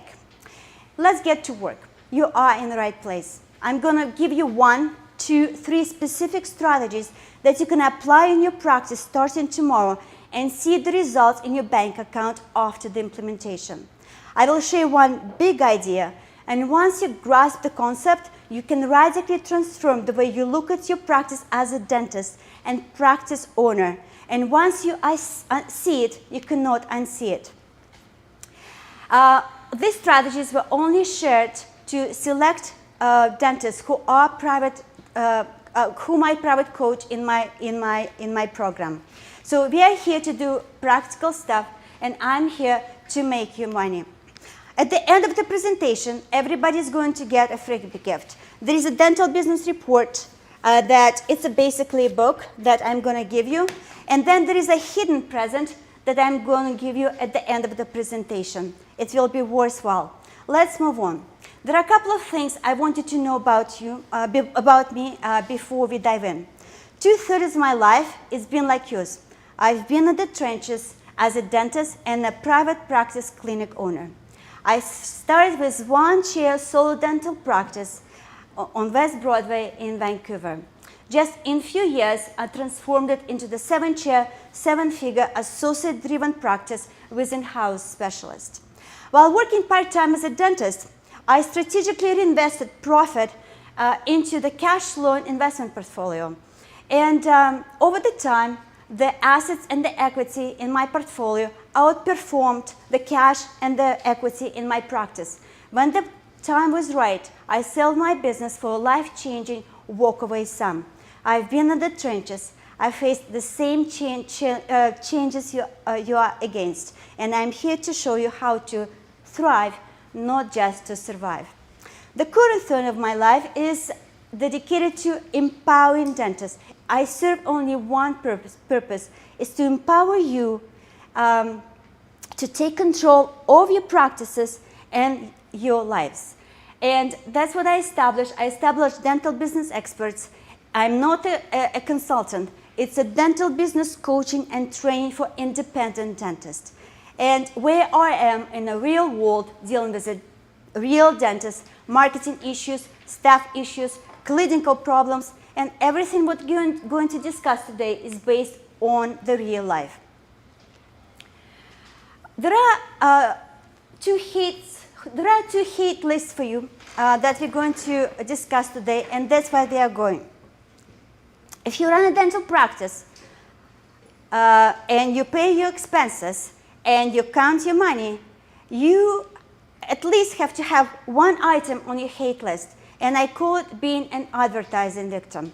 So picture this. You pull out your checkbooks, who's on the checks, and you sign your name on a big fat check on a dotted line, or you hand out your credit card to some kind of smooth-talking advertising and marketing rep. You have no idea and if it's going to work, ever going to work. You have no idea if you made a good decision, bad decision, if you're ever going to find out. So what happens is that I'm going to eliminate that uncertainty in your practice. I hate uncertainty when I spend money, and I'm sure that you hate it as well. So my goal today to show you how to get your marketing dollars to become trackable, traceable, accountable, and come back to you quickly in multiples. I studied marketing and sales for many years from the top minds in the world. And there is a lot of confusion about marketing, and marketing companies are not eager to make it simpler for us. But I must tell you that there is 2 questions that your marketing have to answer. Question number 1 is how to become a category of 1 dentist in your area. And question number 2, how do you operate in a complete competitive vacuum so your competition becomes irrelevant? So the answer is in this marketing square. And this is a full day of training, but today we're going to take only the high view on that concept. First, you have to define your clinical competency. You have to define what you want to market. This is not what we do in our clinic list on our website. Every competency should have its own campaign And every campaign should have their own landing page where the new patients, potential patients, should be directed. It's Invisalign page, it's implant page, it's cosmetic dentistry page. Second is the right message. What do you say to your past, present, and future patients? And most important, what are they hearing? Is not exactly what do you say. So we're going to talk about the messaging as well. The third is the who. Who do you say it to? And most important, who you do not say it to. Are you efficient about it? Are you effective about it? Or you just throwing the mud against the wall? And fourth is the media. It's how do you deliver the message to the market? Are you effective? Are you efficient? Does it involve any manual labor or a little bit of a manual labor? We're going to look at that as well. The second item on your hate list should be cold selling to the new patients. Your existing patients know you. They know your team. You build rapport. If you did everything right, your patients trust you. But the new patients, you know the type.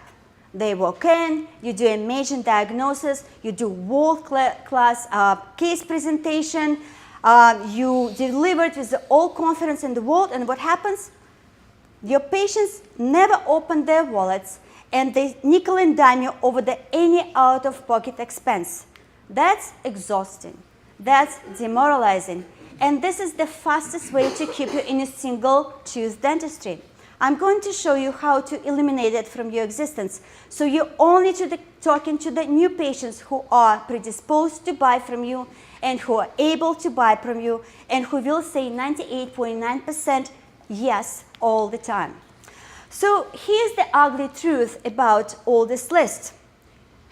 You have the clinical skills, you have the best chairs, side manners, you have the best technology and equipment, but you can still be struggling. You can still be buried and burnt out and just do the insurance-driven dentistry.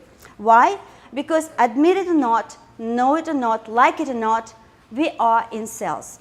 And dentists tell me, I'm not a salesperson, and that's true. We do not see ourselves as salespeople, but when we hear the word sales, what do we think? We think about some kind of sleazy guy, the old sales guy who's trying to sell us a truck or a train that we don't really need. But so that we avoid the word sales like a plague. But the reality is you and your team are selling, and we are selling every single day. Just think about it. The patient has a toothache, didn't sleep all night, first thing in the morning, Googles the dentist near me and starts calling. Two questions this patient asks. Can you see me now? And how much it is? If you happen to have a slot, congratulations. You can see the patient and you are a commodity. You are able to fill the pain gap. That's it. Then there are patients who are shopping for elective treatments, veneers, crowns, implants, Olonex, sleep appliances, and this is a different beast. They're spending big money and their motivation shifts. Like it or not, believe it or not, you are in sales. They will price shop you, they will interrogate you, they will use their system for buying, or should I say, they will use their system on how not to buy, and you have to play by their rules unless you have your system to sell. And here's the truth. He who controls the frame controls the sale. And when you build a deliberate frame that boxes out everything, and when you construct a process and you position yourself and you offer that you are not just the best offer, but you are the only offer, your price becomes irrelevant, your price becomes an afterthought. Your competition becomes irrelevant, and that's how you operate in a complete competitive vacuum. And that brings us into real work on the road, selling. There are two basic schools of selling. If you were to go and take a course, read a book, or got a coach, you basically are going to find out that there are two schools of selling. The first one is the most common one. It's an old school. It's a numbers game. What it means is this: the more people you talk to, the more sales presentations you make, the probability of more people is going to say higher. This school and this technique is always, it's manual labor, and it's basically brute force. The more you sell, the more you talk to the people, the more you sell. And that's what marketing companies sell to the dentist. The more you spend on marketing, the better for you. So there is a saying by famous W. Clement Stone, and I'm not sure if anybody knows who that person is. I'm the type of a person that don't pay attention to the regurgitated stories that are floating on the web. I don't buy the retold, embellished stories. I always go to the source. And most time, the source is way, way, way back in history. So W. Clement Stone was a very successful businessman in Depression. And he owned a largest insurance company in the United States.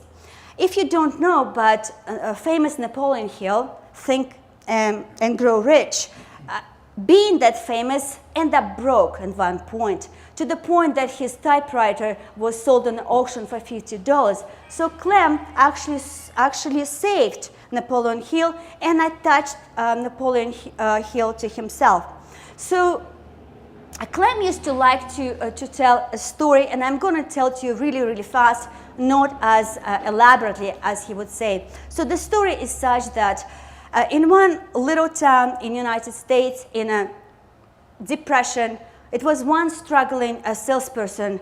He was just miserable. He couldn't sell a single life insurance. And it was all through the knocking to the doors. And so he comes to Clem to the office and asks for help. And Clem figured out that he has to help. So he hands the salesperson a list and says, this is the name of the businesses and this is the name of the people. They really want to buy insurance. Go ahead, knock on the doors and sell it to them. And you can use my name if it's necessary. 2 days later, this struggling salesperson, so happy, comes to Clem and says, hey, I sold insurance. All of them wanted the insurance. I sold it. He was super happy. But this is the trick. Clem actually did not know any of these people. He actually took the names from the business directory, wrote it on a piece of paper, and gave it to the salesperson. And that's the moral of the story, and that's where the quote came from. The sales are contingent upon the attitude of the salesman, not the attitude of the prospect. And let me repeat it again. The sales are contingent upon the attitude of the salesman and not the attitude of the prospect. This is a charming story, and you can tell it to your friendless people when they're trying to make a phone calls and get the people on their recall appointment, so it motivates them. But it's pretty much 50% fluff. So now there is a second thought of selling, of school of selling, and that's one that I learned, implemented, championed, and that's what I am implementing in my clients' practices. That's actually based on, if you put some thought, if you put some energy, it puts some time and money if necessary. Only put yourself in front of the better qualified prospects who are able and willing to buy from you. For instance, you want to grow Invisalign practice or cosmetic dentistry practice, and you don't really want to burn marketing dollars and chair time taken to anybody who wanders through your door. Would you rather spend time face-to-face with qualified prospects who are predisposed, willing, and able to buy from you? Yes, of course, because this is your best time, because this is your best competency, and that's what you want to use in your practice. Every minute of the day is to use your highest and best competency in your practice. For my clients, it's the same. I want them cutting, drilling, and producing. I want their production goal to be 1,000 doses per hour. By the way, does anybody know the production per hour? Does anybody know the number? If you don't know the number, there is a formula right here. Take a screenshot and take a picture. Go tomorrow to your practice and measure your production per hour. You will see, there is a saying, and this is from the baseball coaches, that measurement improves performance. Just by measuring, you improve performance. So you will have your intention and your focus from you and your team on increasing production per hour. And once you measure it, it's guaranteed to have at least 25% of increase. So to summarize, your marketing should be doing your heavy lifting and putting the right prospects in front of you. We should not rely on brute force. We should not drag our patients to our clinics by offering free exams, free toothbrushes, Amazon cards. Let's put some discrimination. Let's inject some selection and some strategy in the early process, so we actually diagnose and do case presentations to the people who want and will to buy from you. So let me to tell you a story that summarizes the difference between the brute force selling and strategic selling. In one Sunday afternoon in Chicago, a mom brought her daughter, a Girl Scout, to sell cookies. Now, in average, Girl Scouts sell maybe about 200 boxes in an entire year. But this troop didn't set up their table outside the outside the grocery store, the worst idea, the bank, or the park. They set up their tent outside the marijuana store. And even security helped them to set up the booth. And what happened? Just under 4 hours, they sold 230 boxes under 4 hours. That's not the volume. That's not knocking on the door.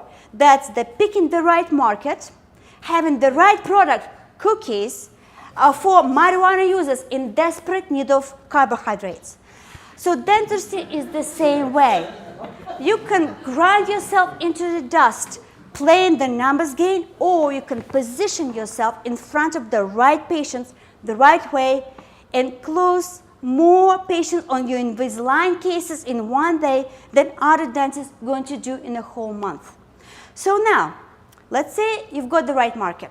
The next question is, how do you frame your offer, your message? How do you make it so compelling, so irresistible, so it must be responded to?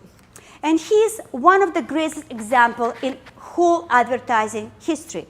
In 1959, Rolls-Royce hired David Ogilvy to write their ad campaign. Ogilvy spent 3 months studying the car, and studying the car with the engineers, Rolls-Royce engineers. It's not the weekend, it's not the brainstorming session, it's not just a couple of days, it's a 3-month study. And here's the headline he came up with, and I'm going to read. At 60 miles an hour, the loudest noise in the new Rolls-Royce comes from the electric clock. Wow. He didn't talk about features, he didn't talk about luxury. He framed his car so refined, so perfect, that the silence was the selling point. The result, Rolls-Royce went 50% sales after this ad. And here's the valuable lesson. When you frame your story right, you stop competing on features and you stop competing on price. You become the only logical choice. And dentistry works exactly the same way.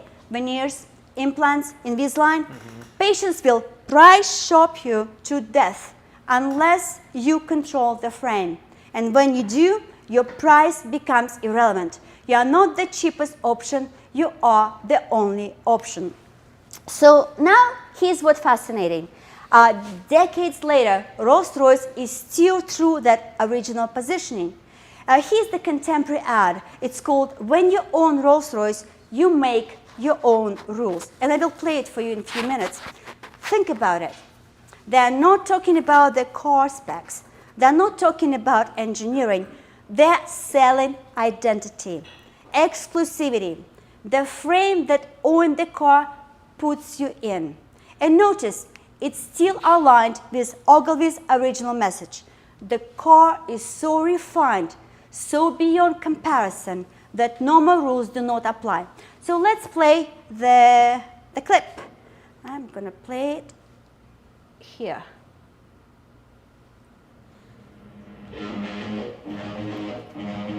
This is the end. The end of all boring rules. I took to world rules. I never have. First off, make sure the fountain is clean and presentable. Maintain the correct image expected of rolls.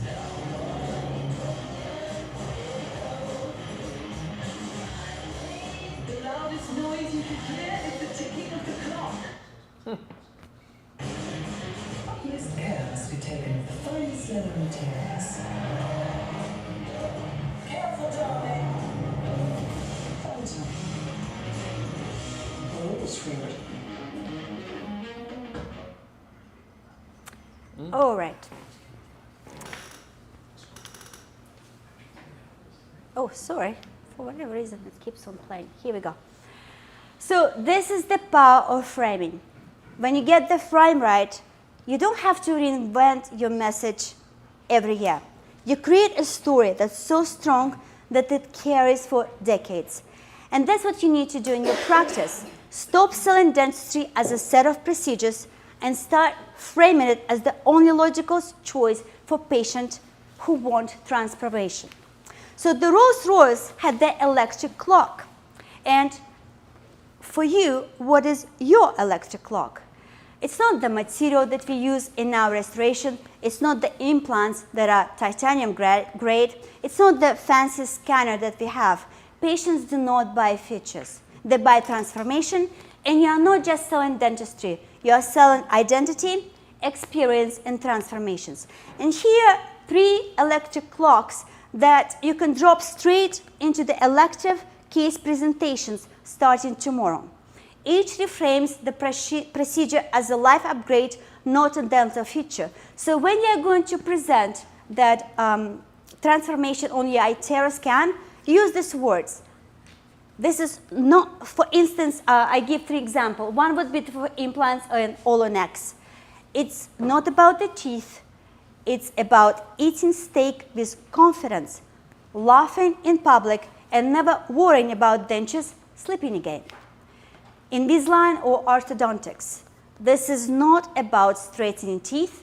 It's about walking into the room and smiling without hesitation, knowing people notice you, not your crooked teeth. And this is for veneers or cosmetic dentistry. This is not about porcelain. It's about looking in the mirror every morning and seeing the version of yourself you always wanted to present to the world. Not worn, stained, or chipped teeth that have held you back. So sell the transformation, not the treatment. Mm-hmm. Let's say we figure out the clinical competency. You are the master and expert in Invisalign right now, and you can diagnose and make amazing case presentations. Let's say that we figure out the message. That's transformation. Let's figure out the market. We only attract qualified patients who are willing to pay for our services. Let's say we figure out the media, how to deliver message and reach our prospective patients. And let me tell you that all this is useless unless we cannot get our prospective patients listen and pay attention to us. Listen to what we are saying. And that's what about the next slide is that building authority, expert positioning. Zig Ziglar once said, if people like you, they listen to you. But if they trust you, they will buy from you. That begs the question that many marketing gurus don't have the answer. How do you build the trust? The answer is in a trust pyramid.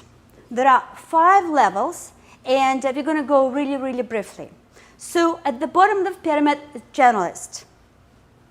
Second is an expert. Third level is authority figure expert. Fourth is celebrity expert. And the fifth, authority figure celebrity expert. Let's go to the generalist. If you're seen as a generalist, it's very hard to get premium pricing. Generalists have very little authority. They are family dentists, they are family doctors, they are neighborhood bookkeepers, they are neighborhood accountants, tax preparers. They are the person trying to be everything to everybody, and they can be easily replaced. The second level is expert.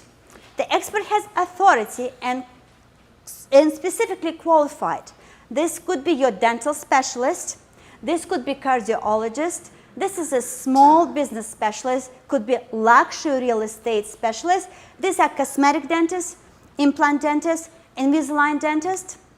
The third level is authority figure expert. And this is the bare minimum where I want you to be to achieve it. So there are ways to achieve it. If you want to see both as an expert and authority, could be the head of cardiology in Mayo Clinic. And there are dentists who are known to the community and they stand out from the competition, and there are ways to achieve it. So the fourth level is celebrity expert. They only seen a celebrity in their niche, in their community. Today, celebrities have more power than experts. That could be Dr. Oz, Dr. Phil, Dr. Bill Dorfman. Dr. Bill Dorfman, known for a book. It's $1 Billion Smile and Extreme Makeover TV show.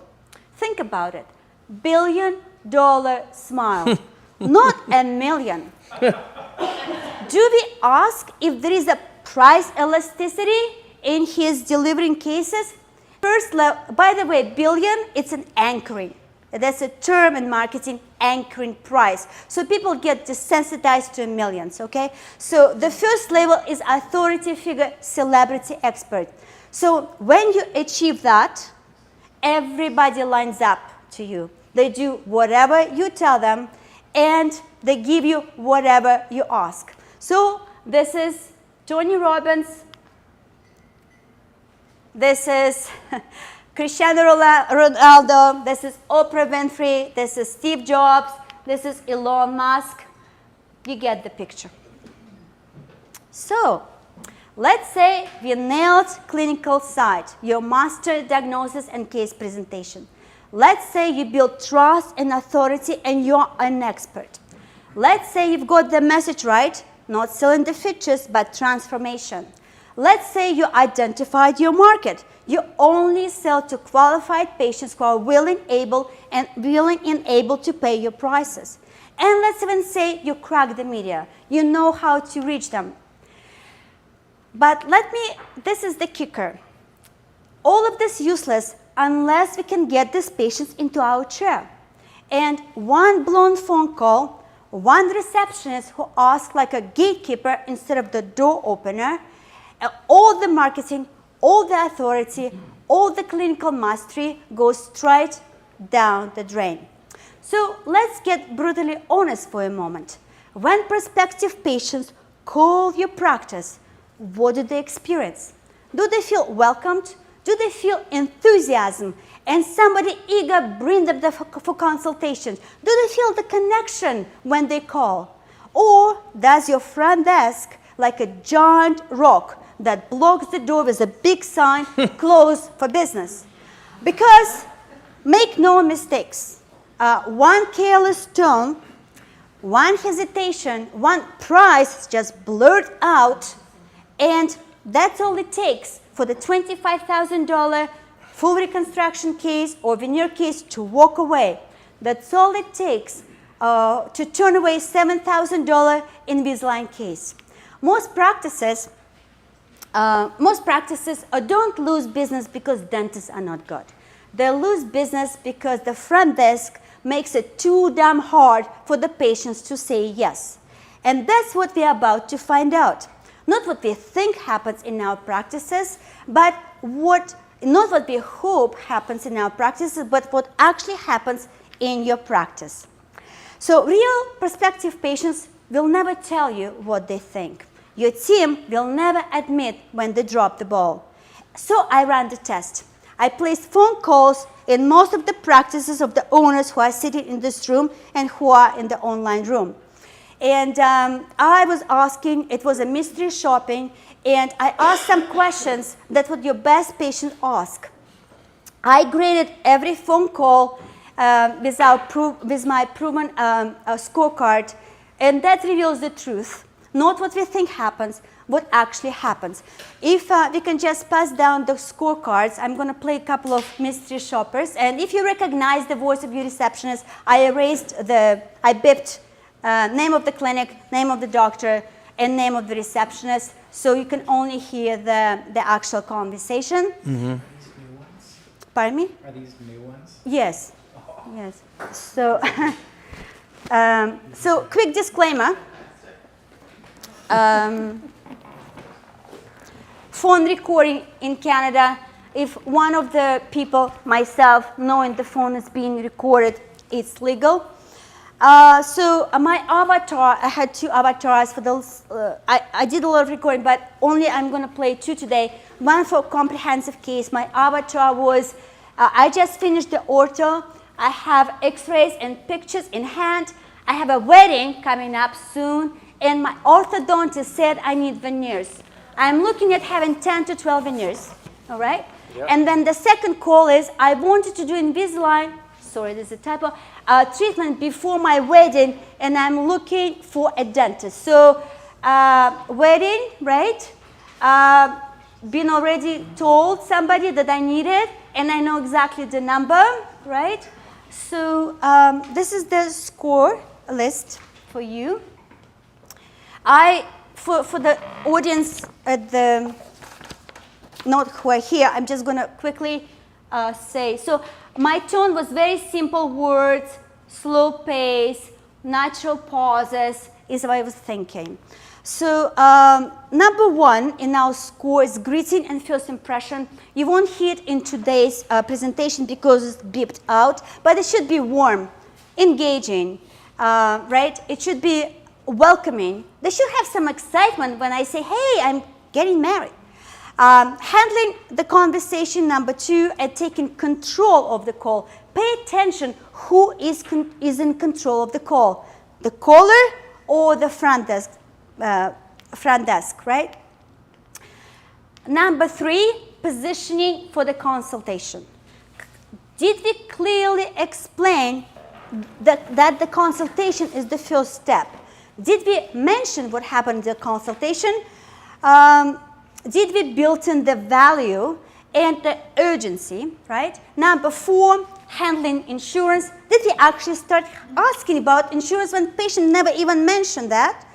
And number 5, number 5, if it's not implemented, it's an immediate fail. So this is called dual alternative close. It's not just offering one day when it's convenient for the dentist. It's actually offering 2, and it's narrowing it down.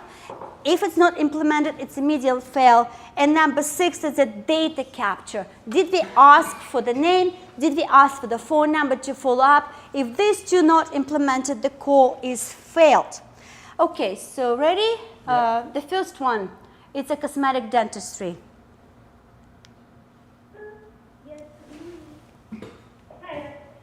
I'm looking for a dentist, and I just finished my ortho treatment, and I have wedding coming up, and the orthodontist said that I need to have 10 to 12 veneers done. You need to have what done? Veneers. Oh, veneers. Okay.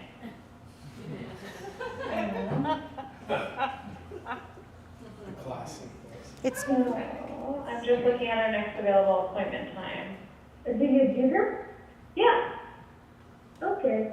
And how much in a ballpark does it cost? I honestly can't even give you a ballpark. I would have to.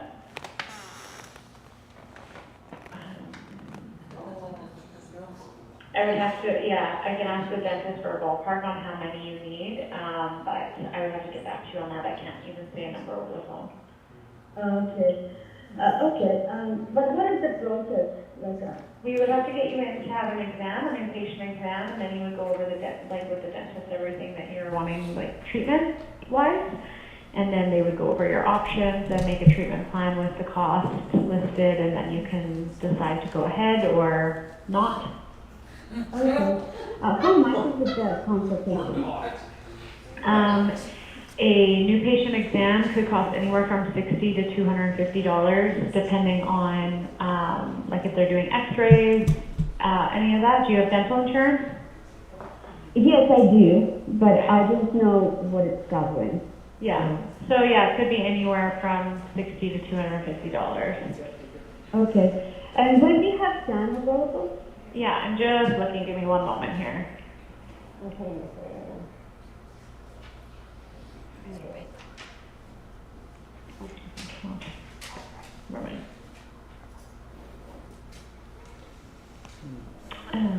We're booking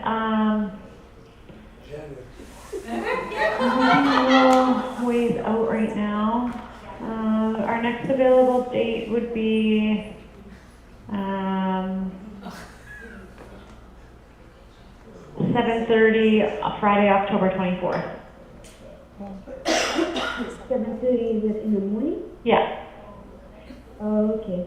I believe I'm working that day and I have to check my schedule. Can I call you back? Sure. Yeah, sounds good. Thank you. Bye. Okay, bye-bye. She was so happy to get rid of me, I'm telling you. It was painful. All right, so let's get into call evaluation failed, right? The reception showed confusion and lack of authority. Avoided the cost question instead of handling it with confidence. Introduced insurance as an objection when patient did not even ask about it. Failed to close appointment with urgency or alternatives. Made no effort to capture patient contact information. $20,000 case slipped away, not because the patient wasn't interested, but because the staff made it too easy to walk. All right, so the last one is the Invisalign and treatment. Let's get this one. Oh yes, good afternoon. I'm looking for dentists to do Invisalign treatment before my wedding. Oh, okay, just one moment. Hold. Sorry about that. And you're a patient here? No, I'm not. Oh, okay. I'd just like to know if you do Invisalign? Yes. Oh, fantastic. Can you tell me the ballpark, the price? It depends on how many trays are required. We can book you for a consultation, but generally it's around anywhere from like 3,000 to 6,300. Mm-hmm, I understand. Do you take insurance? We do. Mm-hmm. Okay. And how much is the consultation? It's $100. Oh, okay. And what's going to happen during the consultation? They'll just go over and see if how long you would need, and go over all the details. If you were to go ahead with it, I believe we put that $100 towards the treatment. Oh, I understand, yes. And when can I see a dentist?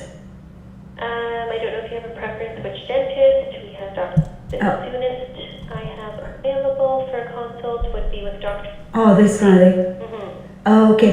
Unfortunately, I'm working this Friday, but let me check my schedule, and can I call you back?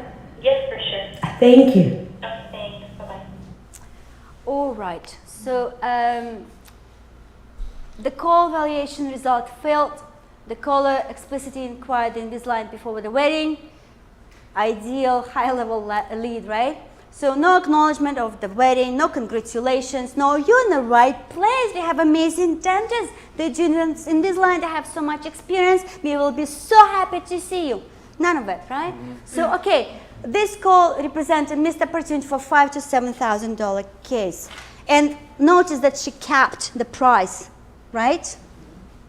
$6,300, she said, but it could have been way more. So let me give you the most important point across. This is not your fault, okay?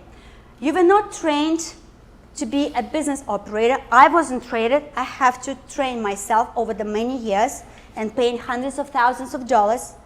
Unfortunately, I had to fly to States to learn, but nevertheless, we were trained as dentists, okay? Nobody showed us how to run the practice, manage, train staff, and be an expert in marketing.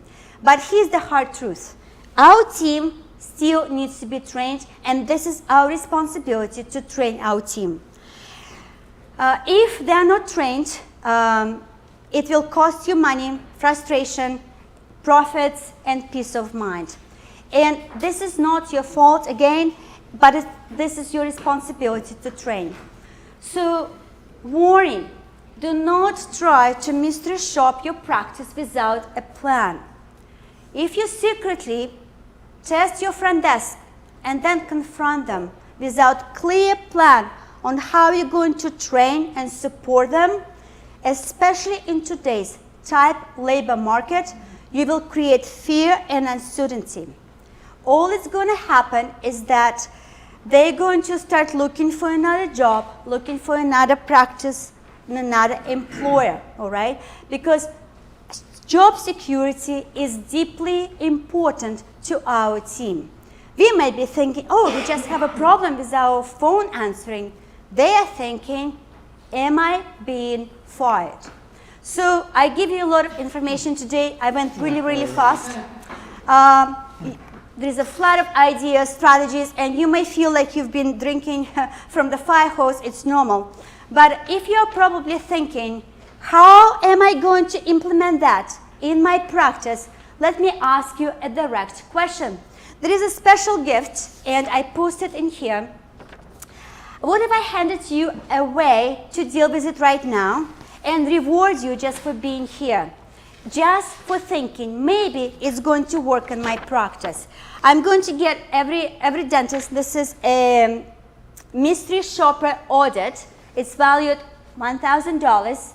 It's a mystery shopper for your office. You're going to get 2 professional mystery shopper calls to your practice, recorded and evaluated. You're going to get one-on-one strategy call with me to review, rate, and dissect it line by line. You're going to get a custom front desk training roadmap designed to convert missed opportunities into the booked and high-value appointments. It's a free offer for everybody in the room and everybody who is online with us. And its offer expires after 30 days. And this is where you're going to get it. You can book a call with me, yourdentalbusinessexpert.com/call. Take a screenshot, take a picture. And this is how you can contact me for those who cannot physically get this. Even if you have any questions, I'm not going to charge you. There is a 30-minute strategic phone call. You can talk to me, any issues, anything, transition issues, selling opportunities, profit opportunities. I can dissect it today. On the phone call, all you have to do, yourdbexperts.com/call, or email me or use my cell phone number. I never give out my cell number. I don't know why I put it here, but all right. So let me get you this audit certificates. And by the way, if you had a chance with the Canada Post to receive the current issue, September issue of a Oral Health magazine, there is a 3-page article. It's unprecedented article. They never published 3 pages for my article, but it's the article called Thick Face, Black Heart. And this is just a small excerpt from my book.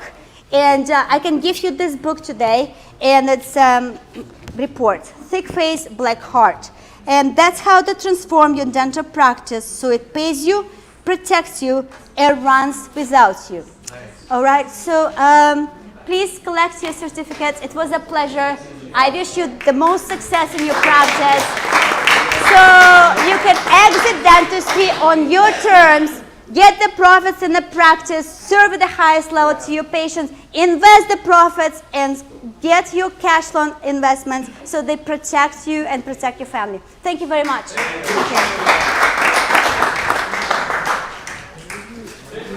Are you using VoIP to do those calls? Or you just record?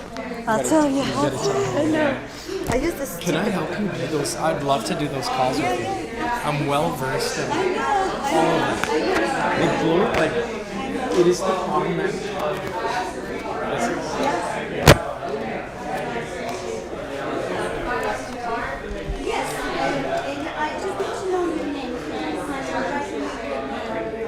David, did you want to do